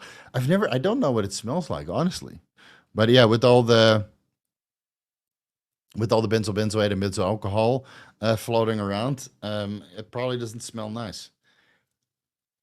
Mm. Well, it can't smell as bad as a meth lab, right? All right. Now we have time to answer some member questions or non-member questions because we've gone through all the super chats. How much do you love Coach? How much do you love the coach, Natalia? I think she's gone. I think she retired. And should women even use methylstenbolone? Probably not. Then again, you know, female names on the internet, it's probably not a female. I'm in a position where the entrepreneur stack would benefit me. Great. However, I'm only 20, but I meet the other requirements you listed for starting steroids. Okay, so you're young. Don't do it yet because I don't think your HPTA is that downregulated unless you've already done blood work. I'll answer that soon, Octavian. Unless you've already done blood work, but like the entrepreneur stack does not solely rely on you being on TRT. You can still look into cerebrolizin or Semax, Noopept, Dihexa, all of the ways to optimize your neurotransmitters with all the over-the-counter supplements and practices that I mentioned, right? And then testosterone will be a cherry on top. But I think 21 or 20 years old is just too young. It's too young, right? I mean, mentally you're still developing. Your testosterone levels are still probably fine. But, you know, if you're androgen deficient and you've tried everything to increase your testosterone levels with things you consider before you start TRT, again, that's already linked down below, then yeah, do it under medical supervision. You know, because it might be more than you think, you know, you're getting your hands on. But like last week, somebody contacted me. He was on the long-acting growth hormone, right? And there was actually a kid who got it prescribed. So he was on the long-acting growth hormone for height velocity. So we had a couple conversations online.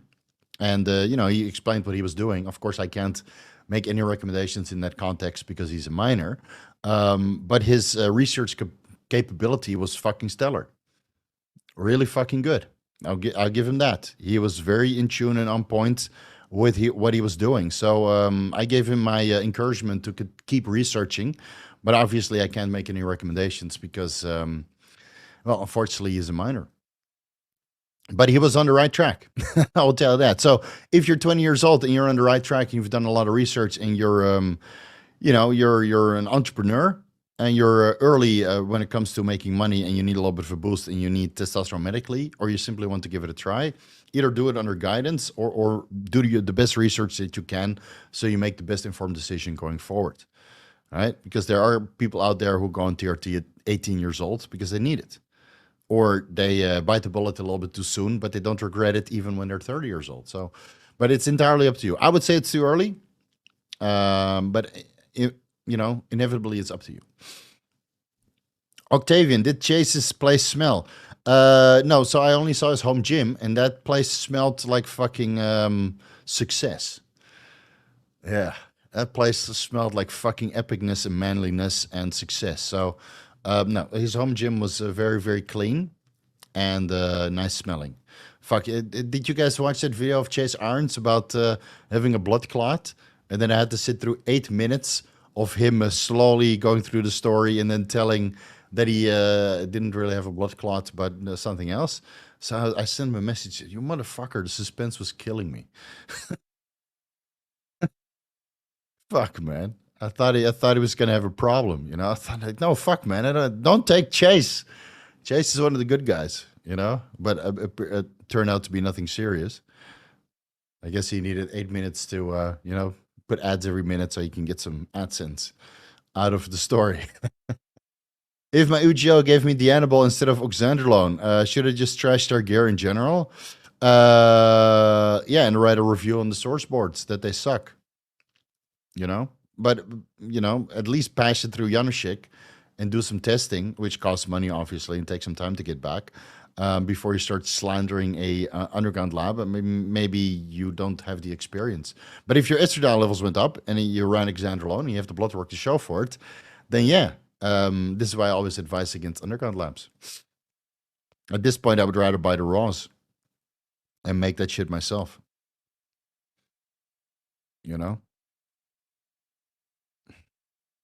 VV, just a bit of Bangkok. We'll say hi if we ever cross. All right.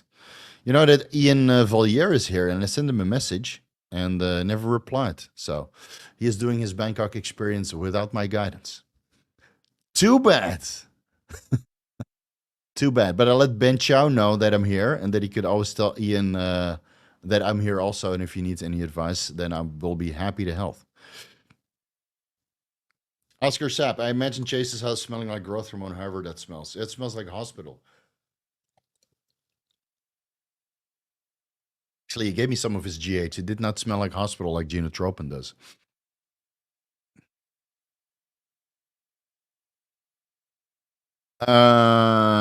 Chase has a way to tell stories. Yeah, man, the guy's so chill. Unbelievable. Let's see. Reason why I say smell bad because of the mesoform. Looked into the Chinese raws for cheaper GW, but found most raws smell like shit. So yeah, unless you have a lab, don't do it in shared living spaces. Yeah. Plus, it's always a liability, so don't do that. Christian Arden, what's the max milliliter cc's that you can pin gear sub Q without causing welt or discomfort? I would say 1 milliliter if it's pharmaceutical grade. I've done 1 milliliter carnitine. I've done 1 milliliter Bayer, Testosterone, and Primo mixed with nandrolone. All went well. But some people can only tolerate half a cc. So I can tolerate 1 cc per side. So I could do a 7 milliliter steroid cycle sub Q per week. Because always make sure that my pharmaceuticals or my steroids are pharmaceutical grade, or at least of the highest quality I can get through a home brewer, that I know personally. So, and otherwise I wouldn't use it. Steve, do you want to try this test? No, I'm good. I'm good. Thank you very much. I don't want to try it. So make sure you source high quality, and then I think you can get away with 1 cc per shot. But if you have MCT oil and it causes a little bit of discomfort, maybe half a cc, right? It's up to your tolerance. G, red blood cell at 5.8, hematocrit 40, no, let's say 50%, hemoglobin 17. What to do? Test EQ ratio 1:1 and add in low dose MPP. Would you recommend I donate or would I be okay? Now, I think this is still okay, even though it's somewhat high and it might go higher in the future. Just next time you're going for blood work, make sure you drink at least 1.5 liters of water so you are hydrated, because we didn't see in your message if you're hydrated or not, but feel free to mention that a little bit later, even though I might not get to it because there's so many super chats today. So that means that I think you can go a hematocrit. Well, your red blood cell should not go over 6. Hematocrit can go up to 54 and hemoglobin, let's say 17 and a half. So you have a little bit of wiggle room to play with. Just next time, go in, with proper hydration and add in a low dose NPP. Keep the testosterone EQ dose the same to see how you would respond to an additional dose of NPP, even though low dose NPP is not that erythropoietic. Since you're increasing your androgen burden, erythropoiesis might still go up. So I don't think you need to donate at this point. Just maybe in a month or two, you do blood work again, check where your hemoglobin, etc., is at hematocrit and red blood cell count when you're properly hydrated, and then see if you need to donate or not.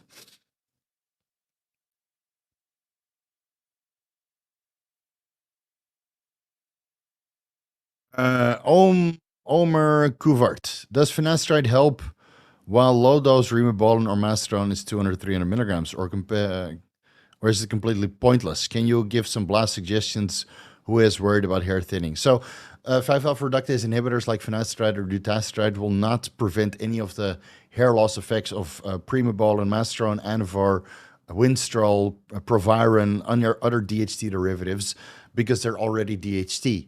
So you can't inhibit the conversion to DHT because it's already DHT. Finasteride and dutasteride only work for testosterone. So if you're worried about hair thinning and you want to blast some gear, nandrolone only cycles or testosterone with enough finasteride and dutasteride to keep DHT levels under control, which high testosterone levels might still cause you to lose hair. So look into the nandrolone only cycle if you're really worried about hair. That is the only way. It is the only way, right? And Taeian Clark mentioned something about testosterone Decanoate potentiating no hair loss, but we've yet to receive the studies. And so for now, I would say that nandrolone is hair safe, and that's it. Or, right? But not everybody feels comfortable. What, everybody's trashing Palumbo now? First cycle, 200 Primo, 400 injectable Winstrol, 0 shutdown, great results. And this guy's lost it, dude. He's so out of touch. I thought, like a couple of years ago, or maybe 10 years ago, I thought the guy was smart. I mean, I learned a lot from him about the ketogenic diet and some early steroid advice. But a lot of these guys, like Dave Palumbo, they don't really do additional research. So whatever they talk about now, that might have been valid like 20 years ago, but not anymore. So I would advise you to get your information somewhere else, because these guys are just fucking behind, really fucking behind with the knowledge. So like if you're an old rambling man and you will get entertainment out of the podcast that they have over at RX Muscle, feel free to watch it. But I would not waste my time.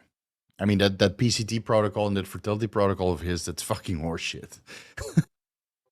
Fucking horseshit. Palumboism is not named after him for nothing. Yeah. Yeah. I mean, at least he has some sort of terminology named. All right, let's scroll up a little bit and answer some cool questions.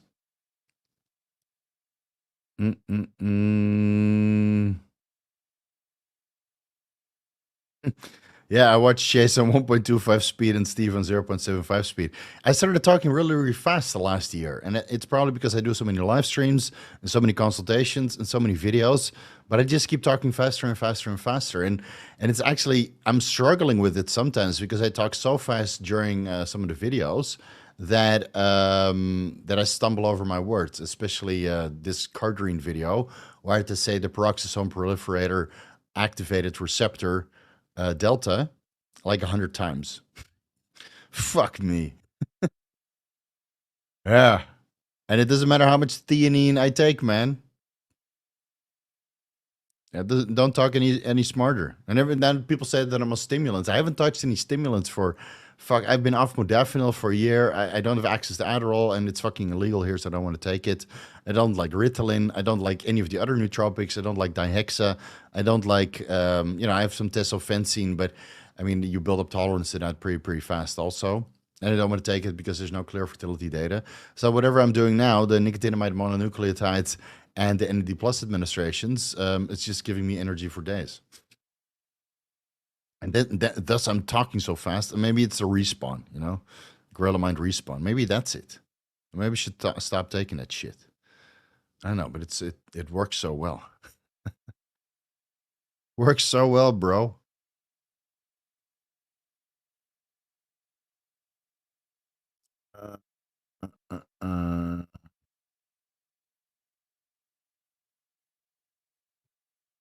Let's see some new comments. I drank 36 ounces. What the fuck is ounces? Ounce to liters. 1 liter. Okay, well, that should have been sufficient. Okay, so you were probably sufficiently hydrated. Next time, drink 50 ounces and then check your hematocrit and stuff again.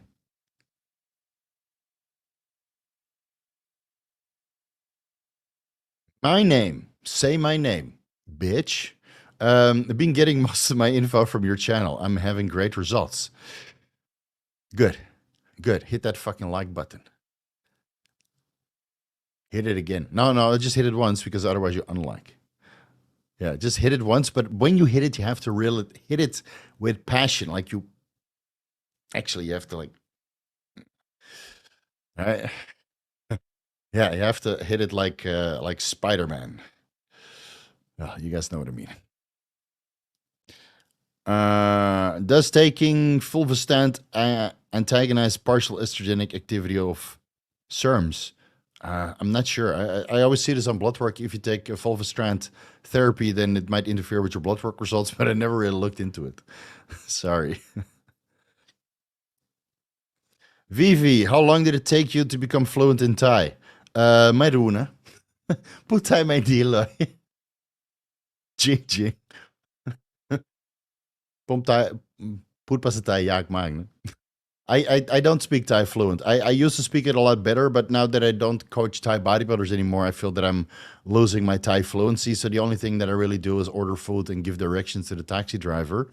And that's about it, right? I talk English with my wife. Her English is infinitely times better than my Thai.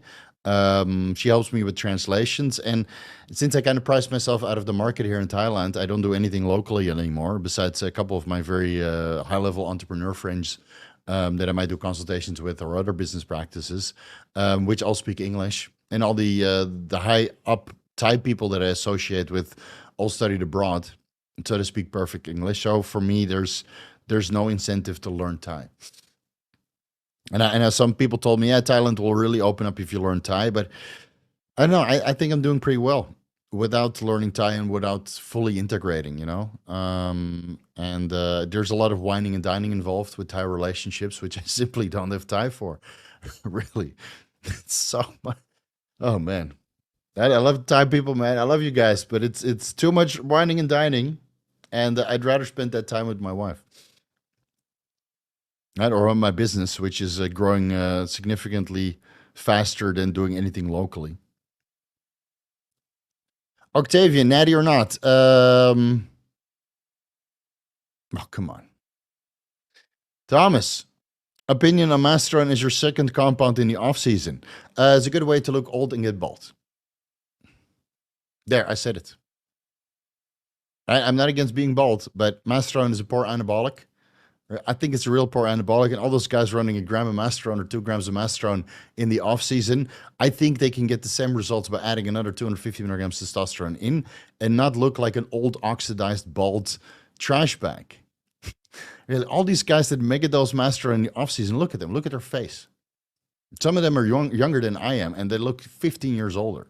And some of them have membership websites. And some of them say that they practice safer practices while they look like an oxidized ball sack. Just let your estrogen run wild. Okay, dude. Go right fucking ahead. Enjoy your prostate enlargement. Real men run fucking Primo. Real men run fucking Test. Stop reinventing the wheels. Stop listening to failed electricians and failed container home construction guys that have no background, zero background in anything medical, have zero background in any kind of high level of education, and well, zero things to show for it because they look better as a natural.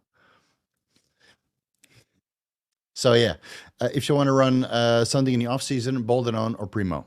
Those are much better anabolics than Masteron. Masteron is a cosmetic enhancing drug that you should only use during a cutting phase.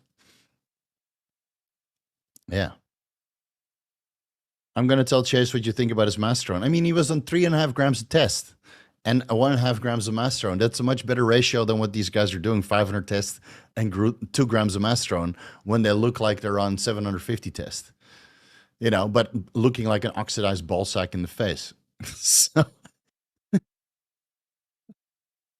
really, fuck, man. This industry, dude, and the people in it.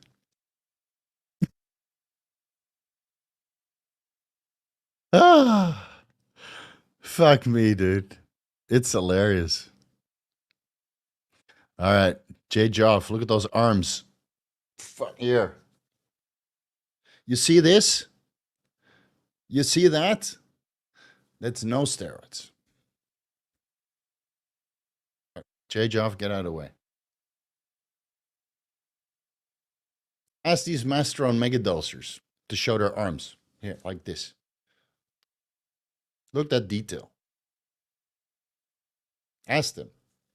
Show me your arm. If it's not covered in pimples or disgusting hair or like all these weird things that shouldn't be, you know, present in the skin, it's not a pleasing look, dude. It's an ugly look.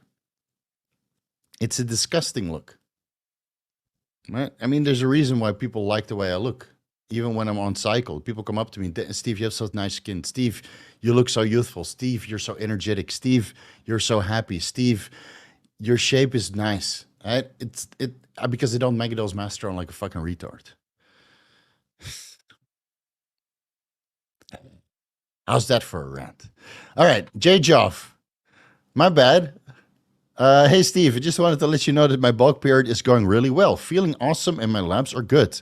Mostly thanks to your channel. The dose is just 600 milligrams test and 300 milligrams Primo. But fucking, is it the... What kind of emoji is that? I can't see what the emoji in there. But I'm assuming it's well. So here, a guy, anecdotal experience or anecdotal reports, 900 milligrams of steroids. Bulk is going really well. Feeling awesome. Labs are good. And he gets the information for free on this YouTube channel, but he decided to donate $10. That is a fucking success story. Right? I give you the information for free. You make the, the adjustments. You roll with it. And then you come back with good results. Oxidized ball sack. Yeah, you guys know what I'm talking about, man. These guys look fucking horrendous.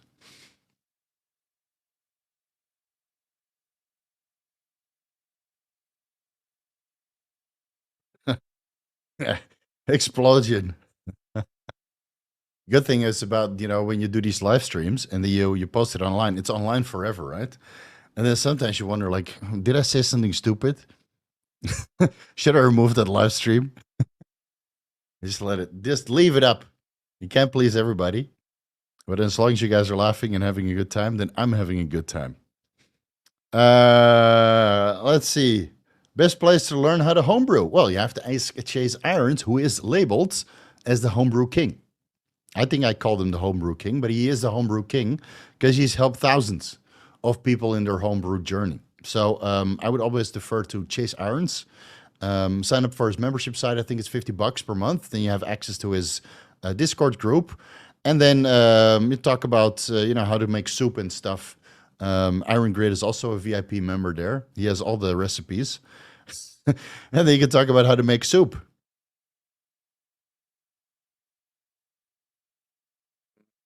Is enclomiphene completely anti-estrogenic due to the absence of zuclomiphene? So, I mean, it doesn't prevent the aromatization of testosterone into estradiol. So estradiol levels will still go up, might actually be higher because you're simply blocking the estrogen alpha and beta receptors. So in that sense, it's anti-estrogenic because it's blocking the estrogen alpha and beta receptors. And it is said that the terrible side effects of Clomid are actually stemming from the zuclomiphene stereoisomer and not enclomiphene. But I can't say that all of the negative side effects associated with zuclomiphene have been disproven in enclomiphene studies. So, yeah. Yeah, so again, and there's like 90 studies on enclomiphene, and I'm not for long-term selective estrogen receptor modulator use unless it's in the context of a PCT, and most PCTs finish in 4 to 6 weeks.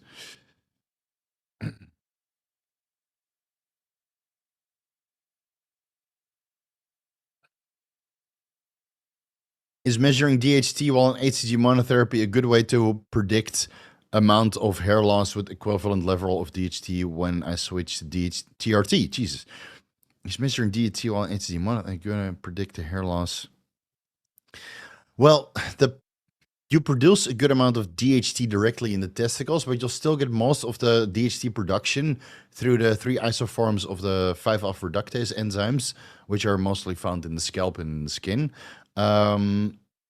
With the testosterone that you either produce in the testicles with HCG monotherapy or exogenously administer. So some people report that they get more hair loss on HCG monotherapy compared to TRT because you're producing DHT directly in the testicles, and some of this testosterone is converting into DHT in the skin and other tissues. Whereas with exogenous TRT, only the testosterone is converting into the into DHT in the peripheral tissue. So you might get less so let's say, whatever HCG monotherapy gives you 1,000 nanograms per deciliter on your total testosterone, and whatever dose of TRT gives you a 1,000 total testosterone level, you might have more DHT on HCG compared to TRT. I hope it makes sense. A lot of abbreviations: TRT, DHT, and HCG. For fuck's sake. Yeah. So check your levels and make the switch and see what happens. Plus, I think it's better to combine HCG with TRT for all the benefits. So low dose HCG, low dose TRT, and maybe salt palmetto and pygium to control DHT levels. And just doing everything you can for hair growth, right? The vitamin A, vitamin C, zinc, magnesium, all the micronutrients, collagen, coming from supplements or adequate animal meat sources. And they have RU, a random lottery number behind it to block the androgen receptors, and ketoconazole and minoxidil shampoo to block the androgen receptors and inhibit 5-alpha reductase enzyme activity in the scalp directly. I mean, there's so many ways, dude. There are so many ways. What's up, buddy? Welcome to the Vigorous crew. Just joined. So, Steve, are you saying people are in love with the shape of you? Well, with this shape? Some people. My wife is in love with me, and that's all that matters. Yeah. Let's see. Weird question, but I don't know. Weird question. I don't know how much DHT yet, but I was wondering, is there any like pure injectable DHT? I think there's raw DHT on some sources, and but that doesn't have enanthate. When I looked for DHT enanthate, I looked far and wide. I asked Chase Irons, I asked some other raw providers, and nobody had it. But raw DHT is available, which you would be able to make into a topical DHT with DMSO cream, which I have no idea how to brew that. Or you could take it sublingually, which is very easy, right? For fertility and libido, well, not fertility, for libido enhancing purposes, which I mentioned in the libido videos. And then I'm sure you can make some sort of DHT suspension, which of course would be very, very painful, just like Winstrol suspension, Trenbolone suspension, or testosterone suspension. But the powders are available, and if you know how to brew that in some sort of suspension, then go ahead.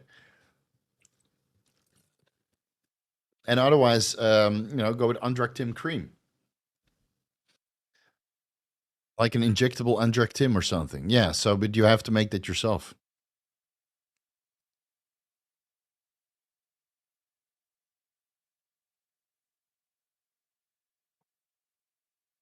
IOWT, 12 hours job, training, girlfriend. Rest is not an option. Will TRT help me at this phase? Oh, low T. Okay. Okay. So I think the Adderall is is getting to your typing abilities. I have also a lot of done a lot of Jesus Christ. I can't interpret this. Uh, get some sleep, and then ask me on the next Vigorous Q&A when you are better at typing again. Izzy Brown, Steve, you'll be a good father, family first. Yeah, I hope so. I hope so. Well, we have another round of ovulation this week, and otherwise, it's going to be intrauterine insemination, 2 rounds. Because I've never been this fucking impatient in my life. I'll tell you that. Fuck me, dude. I can wait 4 years in between Bitcoin cycles like nothing. All right? Which we're now 1 year out for fucking gains. And I don't mind being off TRT, but man, this period has been the slowest period of my fucking life. Trying to get my wife pregnant, and then, 2 weeks later, oh, I got my period. I'm like, fuck. Fuck. Fuck. And then 2 weeks later, you try again. And then 2 weeks later, a period comes again. Anyway, it will come, but might have to throw some money at it. But intrauterine insemination, 2 rounds first. And otherwise, IVF. Right? You just have to go through the process. How long should you allow HDL to go? How low should you allow your HDL to go? 40. 40 is still considered healthy, but below that, I would not say it's sustainable. So that's why I would rather have you do cycles consisting of testosterone and moderate anabolics that don't have such a negative effect on HDL. And then if you do end up at 8% body fat and you need to throw the kitchen sink at it for another 6 to 8 weeks, then at least your HDL is only fucked for 6 to 8 weeks, not for 16 weeks while you're dieting, right? Then during the off season, your dosages aren't that high and your food intake is higher and your fat intake is higher.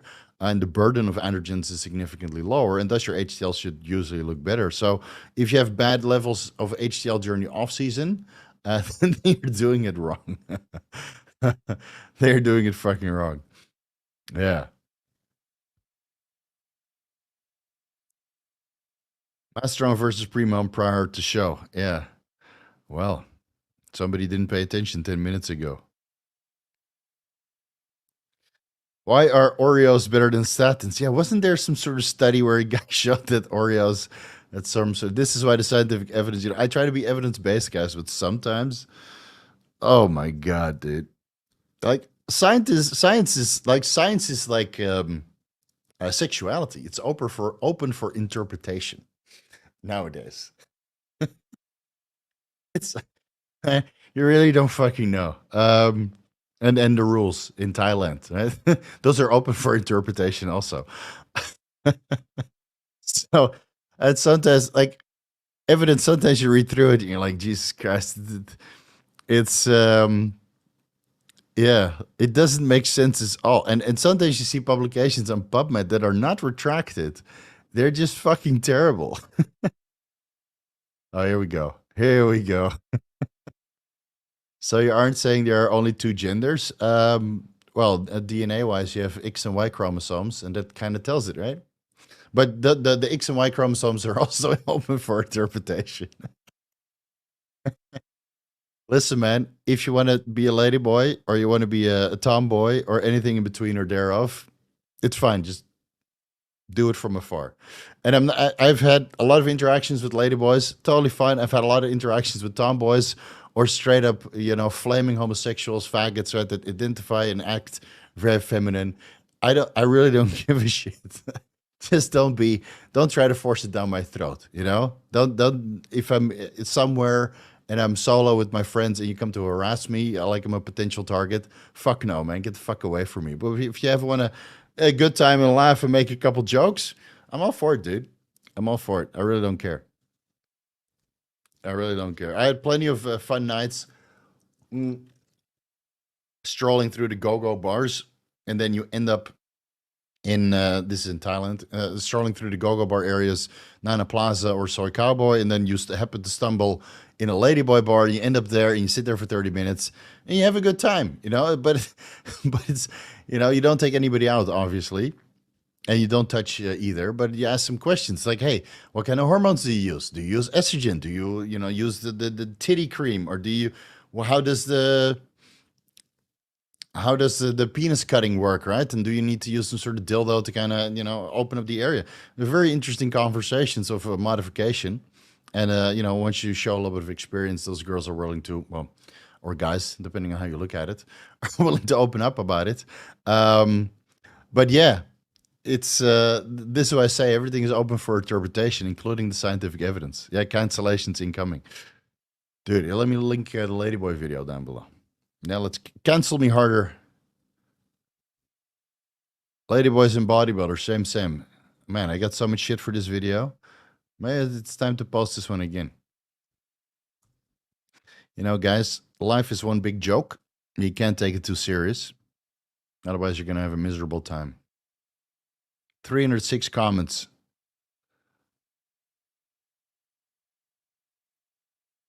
Ladyboy protocol. I thought about interviewing one of the ladyboys and ask them what their protocols are, but I couldn't really find any to really open up about it. Like, I'm all for body modification and enhancement, and of course, ladyboy protocols at the highest level are very high levels of enhancement.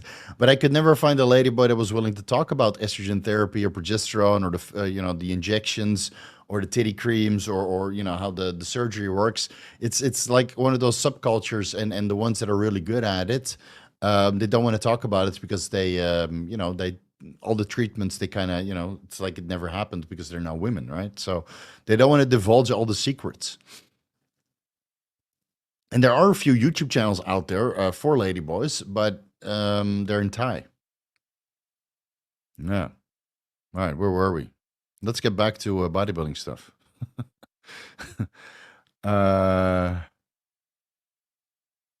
Steve, how do you control your estradiol with the HCG regimen? Well, my estrogen levels are just fine, 40 picograms per milliliter or 45. So that's slightly higher based on the reference range compared to testosterone. But testosterone is about 820 nanograms per deciliter on the latest test, which is like 4/5 of the masculine reference range, up to 1100 nanograms per deciliter. But estradiol is 44, 45 picograms per milliliter, which is the top of the masculine reference range. All right, so I'm not doing anything. I'm taking zinc to help control serum estrogen levels. My body fat levels are low, as you can clearly see, right? I have a little bit of fat in the waist, but I have a full six pack and a couple lines in my glutes, and my lower back it's like this thick. So, I'm maybe 12% body fat, something like that. Probably 15, if you ask Rick Duchette, or if I do a DEXA scan. Looks like 12, but smells like 15. It's something like that. And I eat reasonably healthy, right? I stay away from phytoestrogens or soy products or all that kind of shit. So I don't need to control my estradiol levels. I don't need it. And it seems that aromatase enzyme activity, if you're older and leaner, is somewhat lower compared to when you're younger. But if you're older and fatter, which is a way for the body to kind of reach homeostasis regarding estrogen levels as testosterone levels decline, as a result of that, metabolic rate goes down, body fat increases, thus aromatase enzyme activity increases, thus testosterone levels come down even lower for estradiol to stay normal, because you need estradiol for all its beneficial effects. So disproportionately, testosterone goes down, body fat goes up for estrogen to stay stable. But I'm lean, so it doesn't happen. Yeah, staying lean, man, so you can see your dick. All right? Fuck, man. You see something, you see 40-year-old people my age, and you're like, holy shit, what the fuck did you do to yourself? Bro, the fuck? I really don't understand how general population let themselves go, man.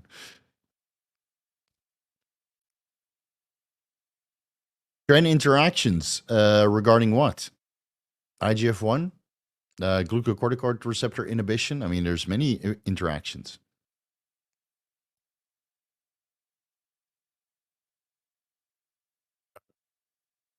Uh, Clomiphene or tamoxifen or both for PCT. I mean, there's multiple ways to do it, but clomiphene and tamoxifen is just tried and proven. I mean, you can do Clomid and an aromatase inhibitor or tamoxifen solo. But from all the PCTs that I've recommended and guided people through, even guided people through Enclomiphene PCT or Clomid with Arimidex or Aromasin or tamoxifen solo. But it seems that Clomid plus tamoxifen just has the best outcome regarding the increase in LH and FSH levels, the controlling of serum estradiol levels, because tamoxifen has a metabolite, nor endoxifen, that also acts as an aromatase inhibitor and is quite potent. So serum estradiol levels will be reduced. And even though liver enzymes go up and IGF-1 levels go down, and you might have some ocular changes, you know, those effects go away quite fast after you discontinue the Clomid and the tamoxifen, and then you know, a sustained HPTA stays there. Right, and sometimes it's not successful because a lot of guys just stop their testosterone and then do 2 weeks HCG and then start the SERMs. When in reality, you need to stop all exogenous hormones that are not testosterone. Use testosterone for the time that all of these exogenous hormones are metabolizing from the body, because they have a very long-lasting suppressive effect on the HPTA. You stay on TRT plus HCG, then you take the testosterone out. You wait 4 weeks, you continue with the HCG, and then you maybe stop the HCG for 2 weeks or continue from HCG to SERM therapy from one day to the next, depending on your preference, right? So, yeah, I would still like the clomiphene and tamoxifen protocol, because enclomiphene is hard to source outside of the United States, right? And you know, I can say, yeah, enclomiphene is way superior because it doesn't have the negative effects of suclomiphene. But if you can't get it, then what's the fucking point? You know?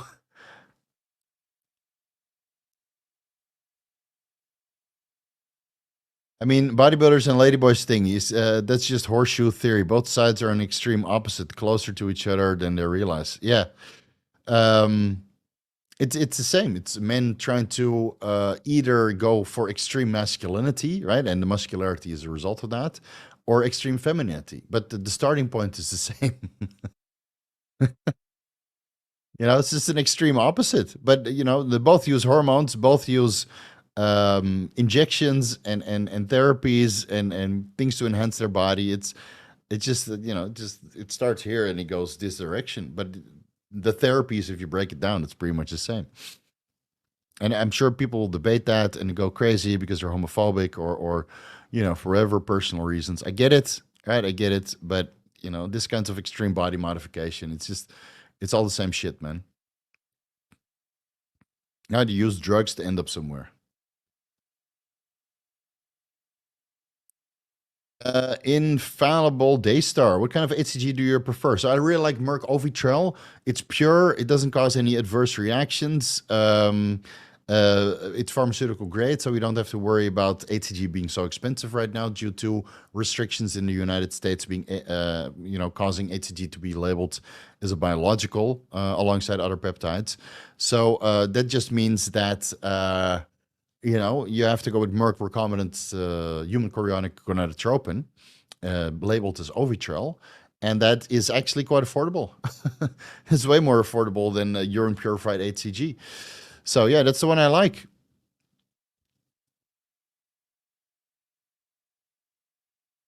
Like the pre-made pen, yeah. So Merck Ovitrel either comes in the glass syringes or in the pre-made pens. Yeah, yeah. And the lyophilized HCG is urine purified. Yeah, man. Ovitrel. I mean, watch my fertility video if you're new here.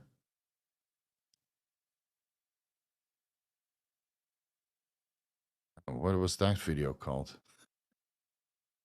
I don't fucking remember. God, we had a good week last week. We had 40, 57, 60, 75, 80,000 views last week. Fuck yeah, dude. Oh, yeah, here. Watch his fertility video. I'll link it down below. My semen parameters hover like between 550 million to 400 million per ejaculate. after months on Merck Ovitrel. Yeah, it's the best shit ever.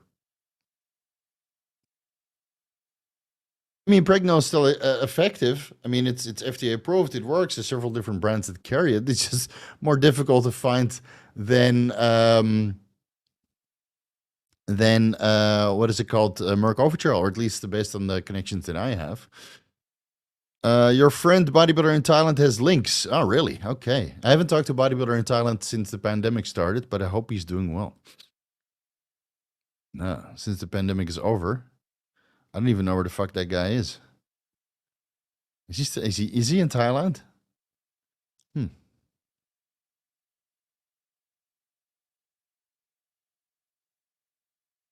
All right.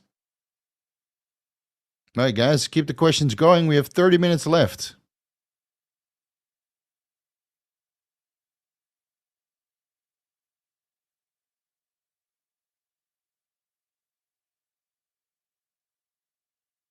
Mm-mm.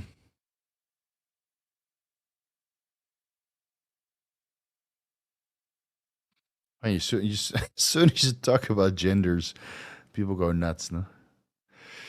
Oh my god.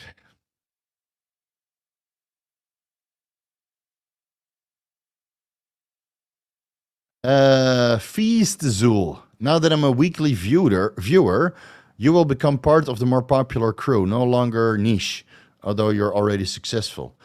Yeah, it depends on how you look at it, right? I mean, I have 108,000 subscribers, and with 4,200 every month, I'll reach that 125,000 mark pretty soon. But it's still small compared to bigger million subs or 10 million sub channels. But I'm not really sure if I'm mentally ready for that. I don't know. I like the way. I mean, I like this community, dude. It's everybody's interested in the same thing, and growing it any faster than this is. I don't know. I wouldn't know how to deal with the popularity. I mean, people are showing up at the gym every single day now, which sometimes is a little bit too much because I just want to go there to train. Everybody wants. I'm in Bangkok. You want to go do something, and always have to turn people down. And I'm sure the bigger this channel gets, the more people want to, do stuff.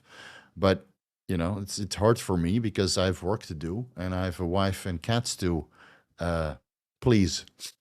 So those have priority. Uh, uh, uh, Simba is a fat ass now, Steve. By the way, the gray cat. He's like 300 grams. While Clementine's is almost 200 grams. What? We feed him equal amounts. Little kitty update. 300 grams? What? Are you mean the food? It's not the weight. Cats are kilos. Anyway, if Simba is fat, play with him more and feed him a little bit less. Yeah, sometimes you got to de-chunk your cats because if you don't look at them, they'll eat all the food of the other cat as well. So you think that, yeah, we're giving them the same food, and then Simba is in the bowl of clementines, eating their food, right? So, Feasazols, 1 million subs in the next 2 years guaranteed. I know, I'll probably get canceled from YouTube before that time. Teen only cycle. Teen only cycle. Police. I know. Eat some steak and eggs. Get that cholesterol in to instruct your balls to produce more testosterone. Dietary cholesterol has no effect on serum testosterone levels. All right, bro. All right, bro. All right. Hey Steve, when do you recommend 2 to 1? When do you recommend 2 to 1 for omega 3 to 6 versus 1 to 1? I'm studying right now, so 2 to 1 is better for mental energy, or am I totally off? No, I like a 2 to 1 ratio because of it seems that omega 6s have a negative effect on insulin sensitivity, and omega 9s also, whereas omega 3s have a positive effect. So I always recommend it to my clients an omega 3 to 6 ratio 2 to 1 for improved insulin sensitivity alongside other insulin sensitizing aids. And of course, omega 3 has a boatload of additional benefits: lowering inflammation, improving cardiovascular health, improving lipid parameters, cognition, mental energy, like you mentioned. Right? I mean, omega 3s are just bae. Right? Just fucking epic. It should be part of everybody's diet or supplementation protocol. And of course, alongside along with all the other insulin sensitizers, if you go on a boatload of food, a lot of carbohydrates, and insulin to match, then you don't lose insulin sensitivity.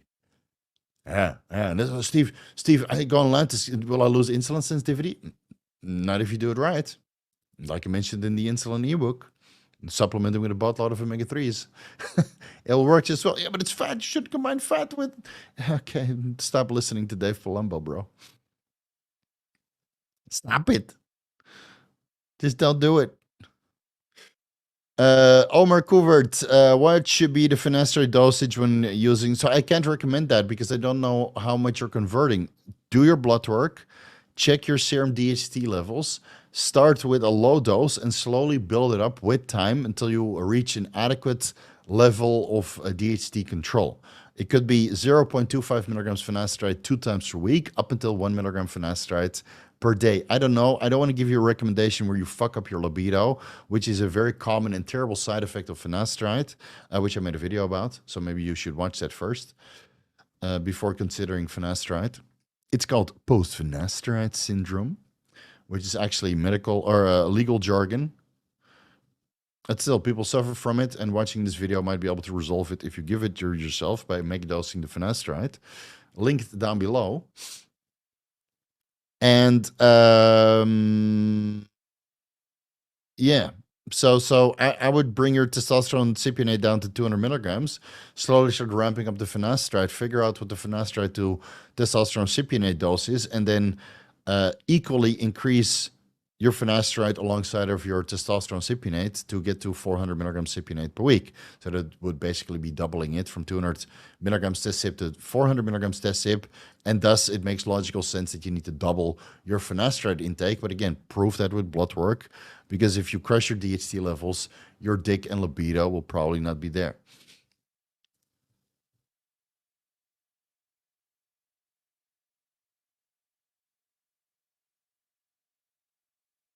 Uh, Dirty deeds. For a female on your libido protocol, is there a way to increase vaginal wetness besides sea buckthorn oil? Foreplay.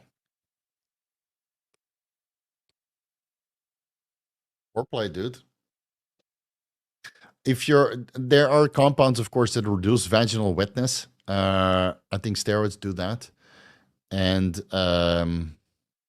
Accutane does that.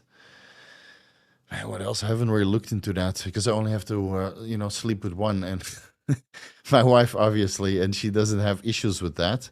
I know. Be financially secure, be attractive, take care of your hygiene, smell nice, shave right your face and your nutsack, and just present yourself well to the point the vagina is always wet. Yeah, yeah. Well, you don't. You just all you do have to do is whisper, and then you slide it in. But of course, me and my wife are very well matched. Otherwise, we wouldn't be married together for and be together for over 10 years. Fuck, man, it's been that long. Jesus Christ, yeah, 10 years, dude. Holy shit. So yeah, that's an afterthought for me. And with women that I met before my wife, that was also not an issue. So I don't really know. Present yourself well, make sure that you're financially secure, get a promotion, do some foreplay, and otherwise there's always KY, all right? A lube. Or blowjobs, right? That's also a lube. But she has to practice proper oral hygiene before you use the saliva as lube, right? Because otherwise you're kind of, making it nasty.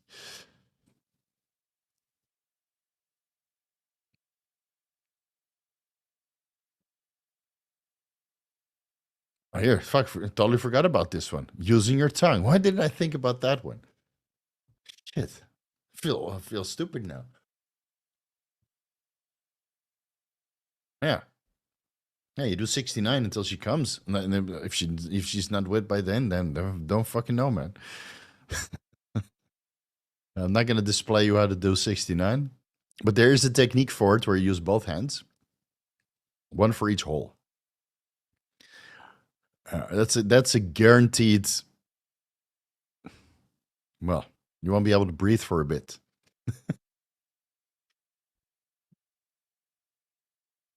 Uh, maybe we should stick to steroid questions. Tobias Larson, how high should I go with Cialis for blood pressure and erectile dysfunction? When does the side effects outweigh the benefits in long term? I think 5 milligrams per day. That should be a good starting dose. And 20 milligrams will certainly give you flushing, even though that goes away with time. So I would do 5 milligrams per day for about a month. Keep track of your blood pressure and see if that helps with erectile dysfunction or erectile quality, right? If it makes you rock hard, then that's the low and effective dose. And if that doesn't work, and your blood pressure is still a little bit too, excuse me, it's still a little bit too high, increase to 10 milligrams per day, right? It has a 36-hour half-life, so keep that in mind. It will slowly but steadily accumulate. So 10 milligrams now will result in you feeling like it's 15 milligrams a couple weeks later or a couple days later because of the half-life and its continuing building up effect. So give yourself a month and needs a dose increment before you need to increase it, and keep track of your blood pressure, because if 20 milligrams Cialis is the dose where you have a rock hard dick, but it also brings your blood pressure down, then you might need to supplement with a good amount of sodium to sustain your blood volume. Otherwise, your blood pressure goes down too much, right? So look into that.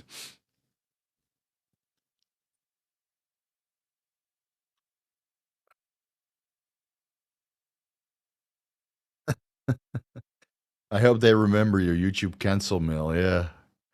You never know, man.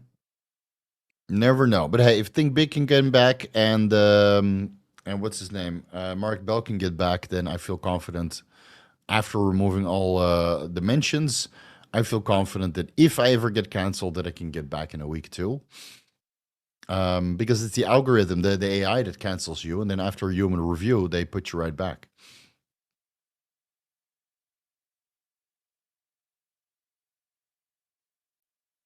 Is mobile YouTube borked or something? Can't see the link. You have to go down to the description section.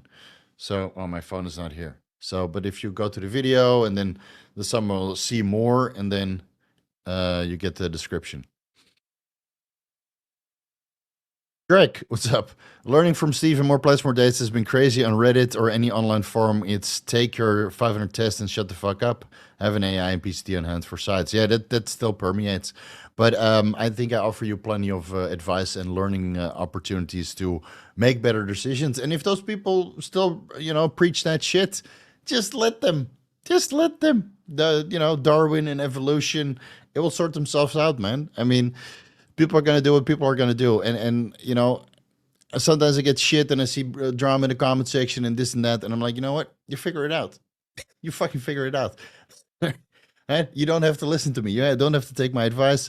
You can just block me or not watch or don't support me or whatever. But it's entirely up to you, right? I think I give people the best recommendations based on my own experience and all the coaching experience and all the consultations and all the research that I've done. And a lot of people are walking away with a happy experience, but some people just think it's not enough and they need to take a grammar test. Okay, that's fine. That's fine. You know, I really don't care at this point. Yeah. All right, where are we? Mm-mm-mm.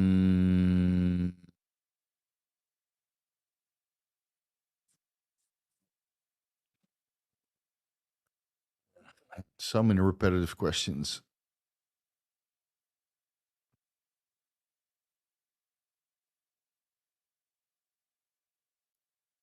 Uh,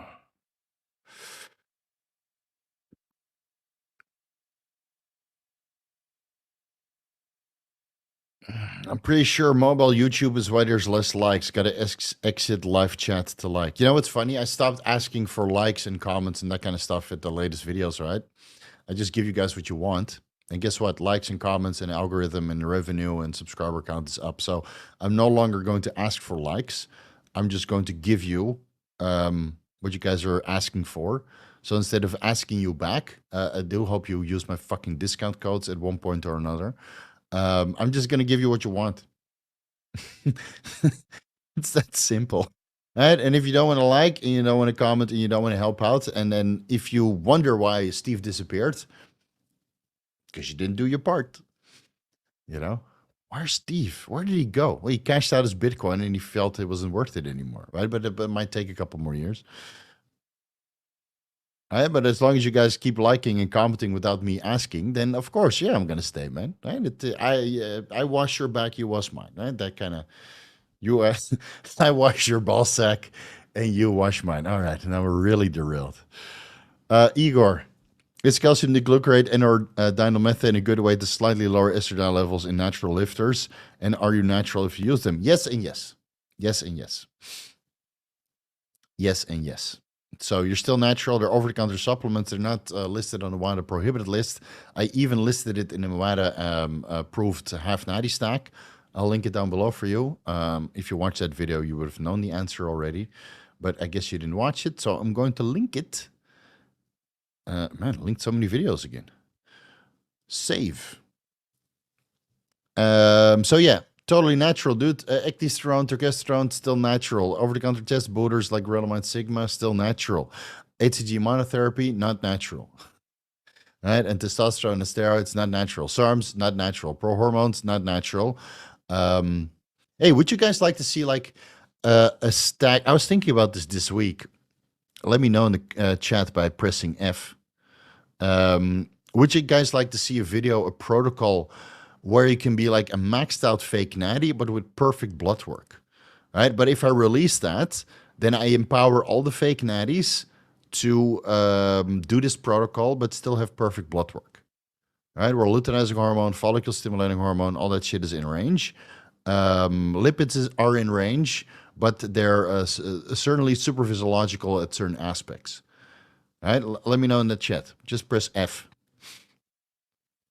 And otherwise, let me know down below in the comment section if you would like to see a video like that.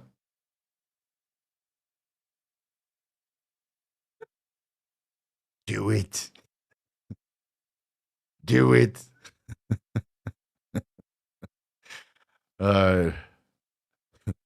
We got one against. Don't do it. Only G is against it. Okay, a majority wins. All right, I'll write it I'll write it on the to-do list for next week. It's easy, low effort content.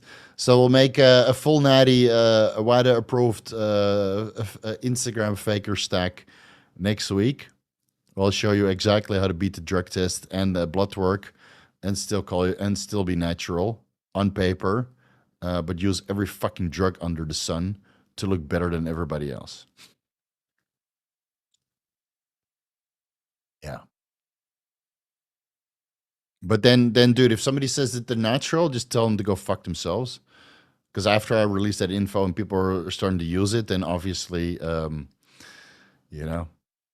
obviously it's not true. Natural is just code word for I'm a filthy liar. Please rape my face. That's what it stands for, right? Have you heard of L-leucyl L-leucine monohydrate? Supposedly builds muscle as a natural peptide or some shit. No, please send me some information by Instagram. Iron Grid. Sounds promising.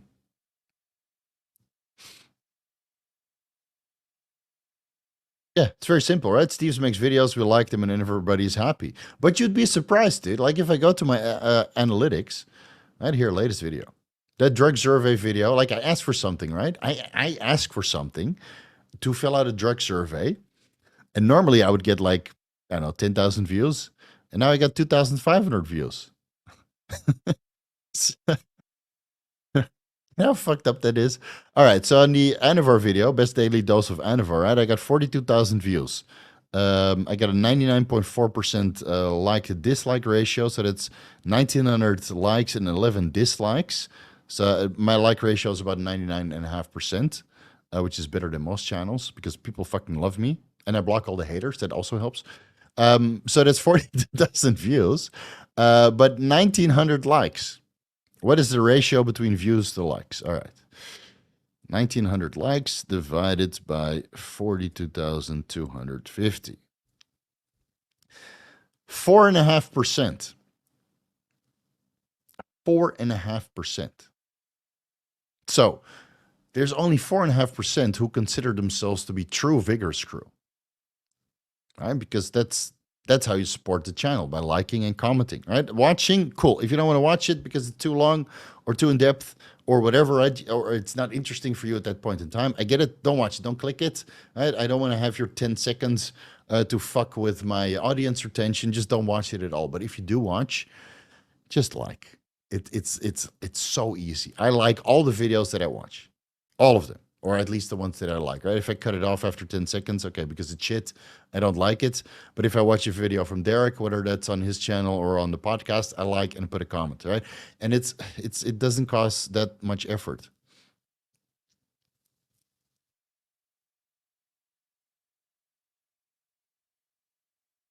Anyway, I'm not going to ask for it. You should just do it from the kindness of your own heart. All right, I think we're done. Get your super chats in before it's too late. And then we're going to close it off. Yeah, we're supposed to destroy them, not join them. Well, I mean, I'm all for enriching and empowering people with information. And, it is what it is. It is what it is. Hamad, hey Steve, with the use of glutathione, did you notice any benefit in removing acne, scars, and dark spots in your skin? I don't know. Let's have a look. See here, this fucking thing. I still have pimples. I still have this fucking scar here. You can see that, right? There. You probably didn't hear what I was saying, but I don't think it removed any dark spots or cleared up my acne scars or any kinds of scars. That being said, but my skin does look a lot better than before.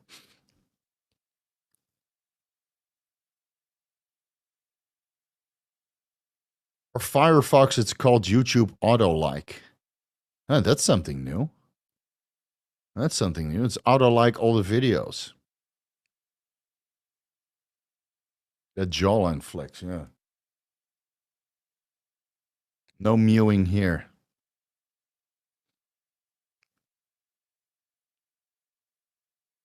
Fuck, guys. Stop blowing stop blowing smoke up my ass. Hamada already answered, right? Yeah.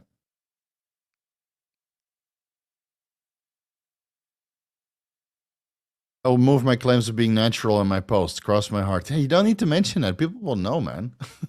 People will know, and it doesn't fucking matter if you're natural or not, right? You're just at a certain point in your fitness journey, and that point might not include steroids up until a certain point in time.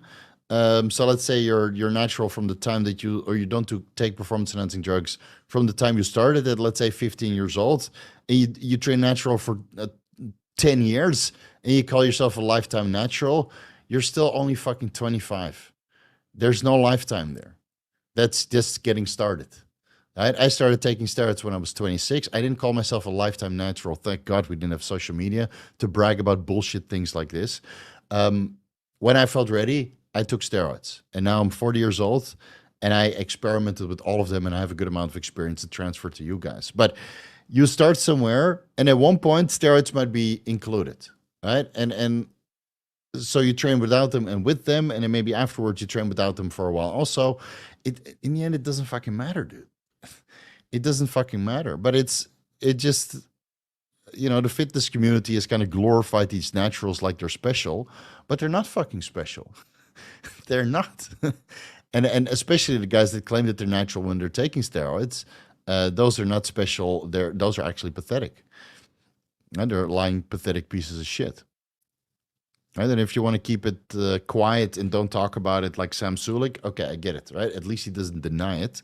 At least he doesn't call himself a dirty natural. But if you call yourself a natural, but you're not natural, then you're just a fucking piece of shit. Yeah. So I wouldn't even post it because it has a negative connotation. And if people ask, you say, no, I don't take anything, but you never know, when I open door number 2. You know what I really like? What's this little German bodybuilder? And I don't follow him. Gorilla Mind's finally releasing his Elite Multivitamin. Jeez, it's been a long time coming. That's right, Derek. Fuck, man, I reviewed that multivitamin like 6 months ago. For fuck's sake. What is that German kid called that always does the Arnold impressions? Ah, you guys know what I mean. Right? He just put it in his bio, remove natural, and then open it up. It's like I'm going on steroids. Now, of course, he's posing like a lunatic and he's kind of promoting steroid use, which I'm also not really for. Like I look at me, I'm getting bigger, I'm getting smaller, and I'm flexing and having a lot of fun with it. Of course, that's not really sending the right message. But at least he was transparent about it. Okay, I was natural up until this point, and now the natural in my bio was gone. But I think you should never post it. I think you should never post. I'm a natural in my bio or your bio.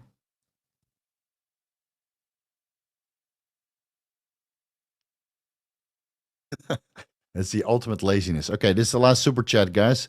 Can you answer my question above? And I want to type again. I'm at the gym. Okay, let me scroll up. Vigilia. Whatever. Vigilia. Or is it?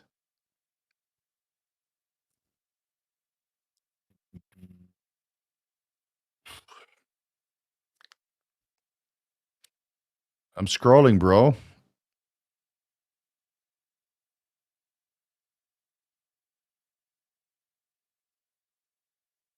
How far above did you post it? I don't see it. That's the ultimate laziness, right? Instead of posting it again, making me scroll all the way through the chat and not being able to find it, you could have had your question answered already simply by copying it again. I can't find it, dude. I can't find it. Post it again. I'm here for another 5 minutes and then I'm out of here.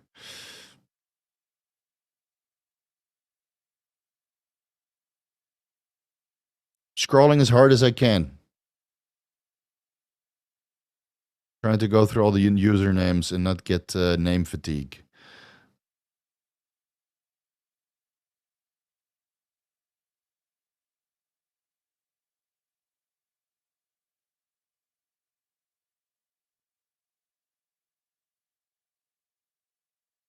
Oh, here it is.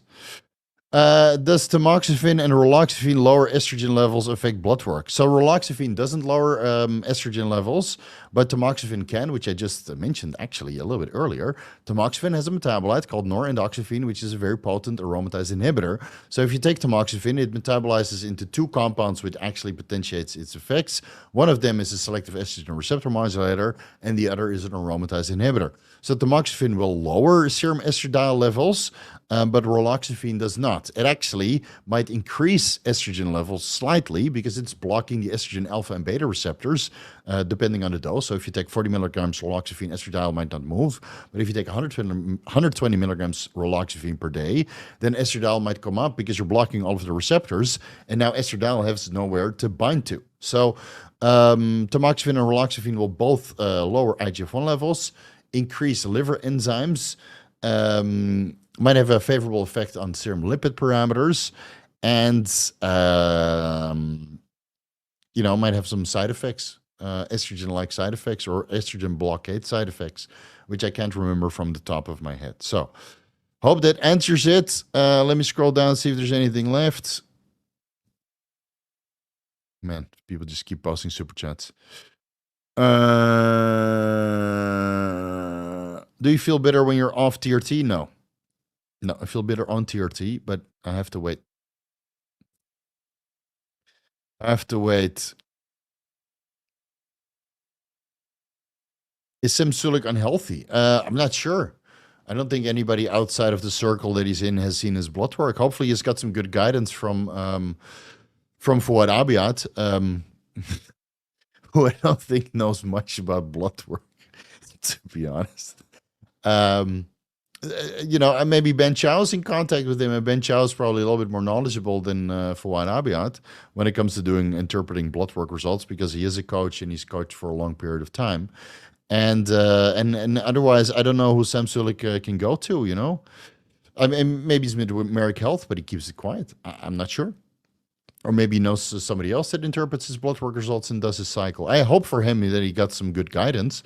That is, Ian Valliere would be good guidance because he knows how to get his little adopted brother Chris Bumstead to the Mr. Olympia and keep him healthy. And the only reason why they separated the coach-client relationship is because Ian wanted to compete himself and didn't want to coach Chris at the same day that he was competing as well. So he moved him over to Heine Rambot. So out of that entire team that is over on Fouad Abiat's channel, I think Ben Chauer and Ian Verrier are probably the most suitable to guide Sam Sulek.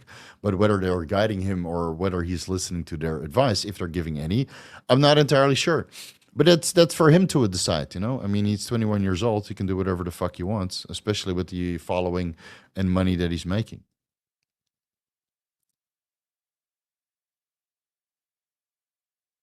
Yeah, Fouad works with Merrick. Yeah. Yeah.